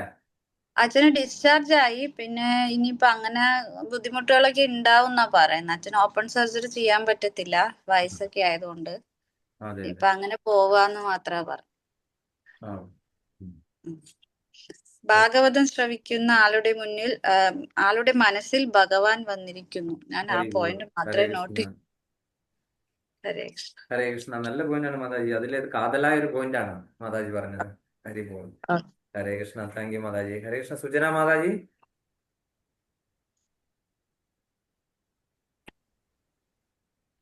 സുജന മാതാജി ഉറങ്ങിയോ മാതാജി? മൈക്ക് ഓൺ ആക്കിയിട്ട്. എന്റെ ബുക്കിൽ അർത്ഥമൊന്നും ഇല്ലാത്ത ബുക്കാണ്. ഞാനിന്ന് പോയിട്ടും കിട്ടിയില്ല എനിക്ക് ബുക്ക്. മൂലമാണ്, ഭാഗവത മൂലമാണ് എന്റെ കയ്യിലിരിക്കുന്നത്. അതിന്റെ വിവർത്തനമൊന്നുമില്ല വായിക്കാൻ. അത് ഞാൻ ഗ്രൂപ്പിൽ ഷെയർ അപ്പോ ചെയ്തിട്ടുണ്ടായിരുന്നു മാതാജി. ഗ്രൂപ്പിൽ ഷെയർ ചെയ്തിട്ടുണ്ടായിരുന്നു ഫോട്ടോ എടുത്ത് രാധിക മാതാജി. ഇന്നലെ ആയിരുന്നു ഇന്ന് പ്രഭുജി. ഷെയർ ചെയ്ത ഇന്ന് ഷെയർ ചെയ്തിട്ടുണ്ടായിരുന്നു. ഞാൻ നോക്കിയില്ലായിരുന്നു, ഞാൻ ഇല്ലായിരുന്നു. അതെ. ആ, മാതാജി നോക്കാം. ക്ലാസിന്റെ സമയത്ത് നോട്ട് എഴുതി വെച്ചാൽ മതി ബുക്കില് പറയുമ്പോ ആ സ്ട്രൈക്ക് ആ ചെയ്യുന്ന പോയിന്റ്സ് അപ്പത്തേനും നമുക്ക് പറയാൻ പറ്റും. ഓക്കെ. ആ ശരി ശരി ശരി പ്രഭുജി. കുഴപ്പമില്ല, അടുത്ത പ്രാവശ്യം പറഞ്ഞാൽ മതി. മാതാജി നോട്ട് ശരി എഴുതി വെച്ചിട്ട് പറഞ്ഞാൽ മതി. നല്ല സ്ട്രൈക്ക് ചെയ്യുന്ന പോയിന്റ്സ് എഴുതി വെക്കുക. കാര്യം അതങ്ങനെ എഴുതി വെച്ചില്ലെങ്കിൽ, നോട്ട് എഴുതി വെച്ചിട്ടില്ലെങ്കിൽ നമ്മൾ കുറച്ച് കഴിയുമ്പോൾ ഇതൊന്നും നമ്മൾ തന്നെ പഠിച്ചാണോ ഇല്ലയോ എന്ന് നമുക്ക് തന്നെ ഓർമ്മ കാണത്തില്ല. അതുകൊണ്ട് എല്ലാവരും അങ്ങനെ എഴുതി പ്രാക്ടീസ് ചെയ്യുക. അപ്പൊ നമുക്കത് കൂടുതൽ താല്പര്യം ജനിക്കും. നോട്ട് എഴുതി പോയി നമ്മൾ ആ പോയിന്റ്സ് പറഞ്ഞു പോകുമ്പോഴത്തേക്കും. ഹരേ കൃഷ്ണ. മാതാജിക്ക് എന്തെങ്കിലും ഓർമ്മ വരുന്നുണ്ടോ? സർവധർമ്മങ്ങളെയും ത്യജിച്ച് എന്നിൽ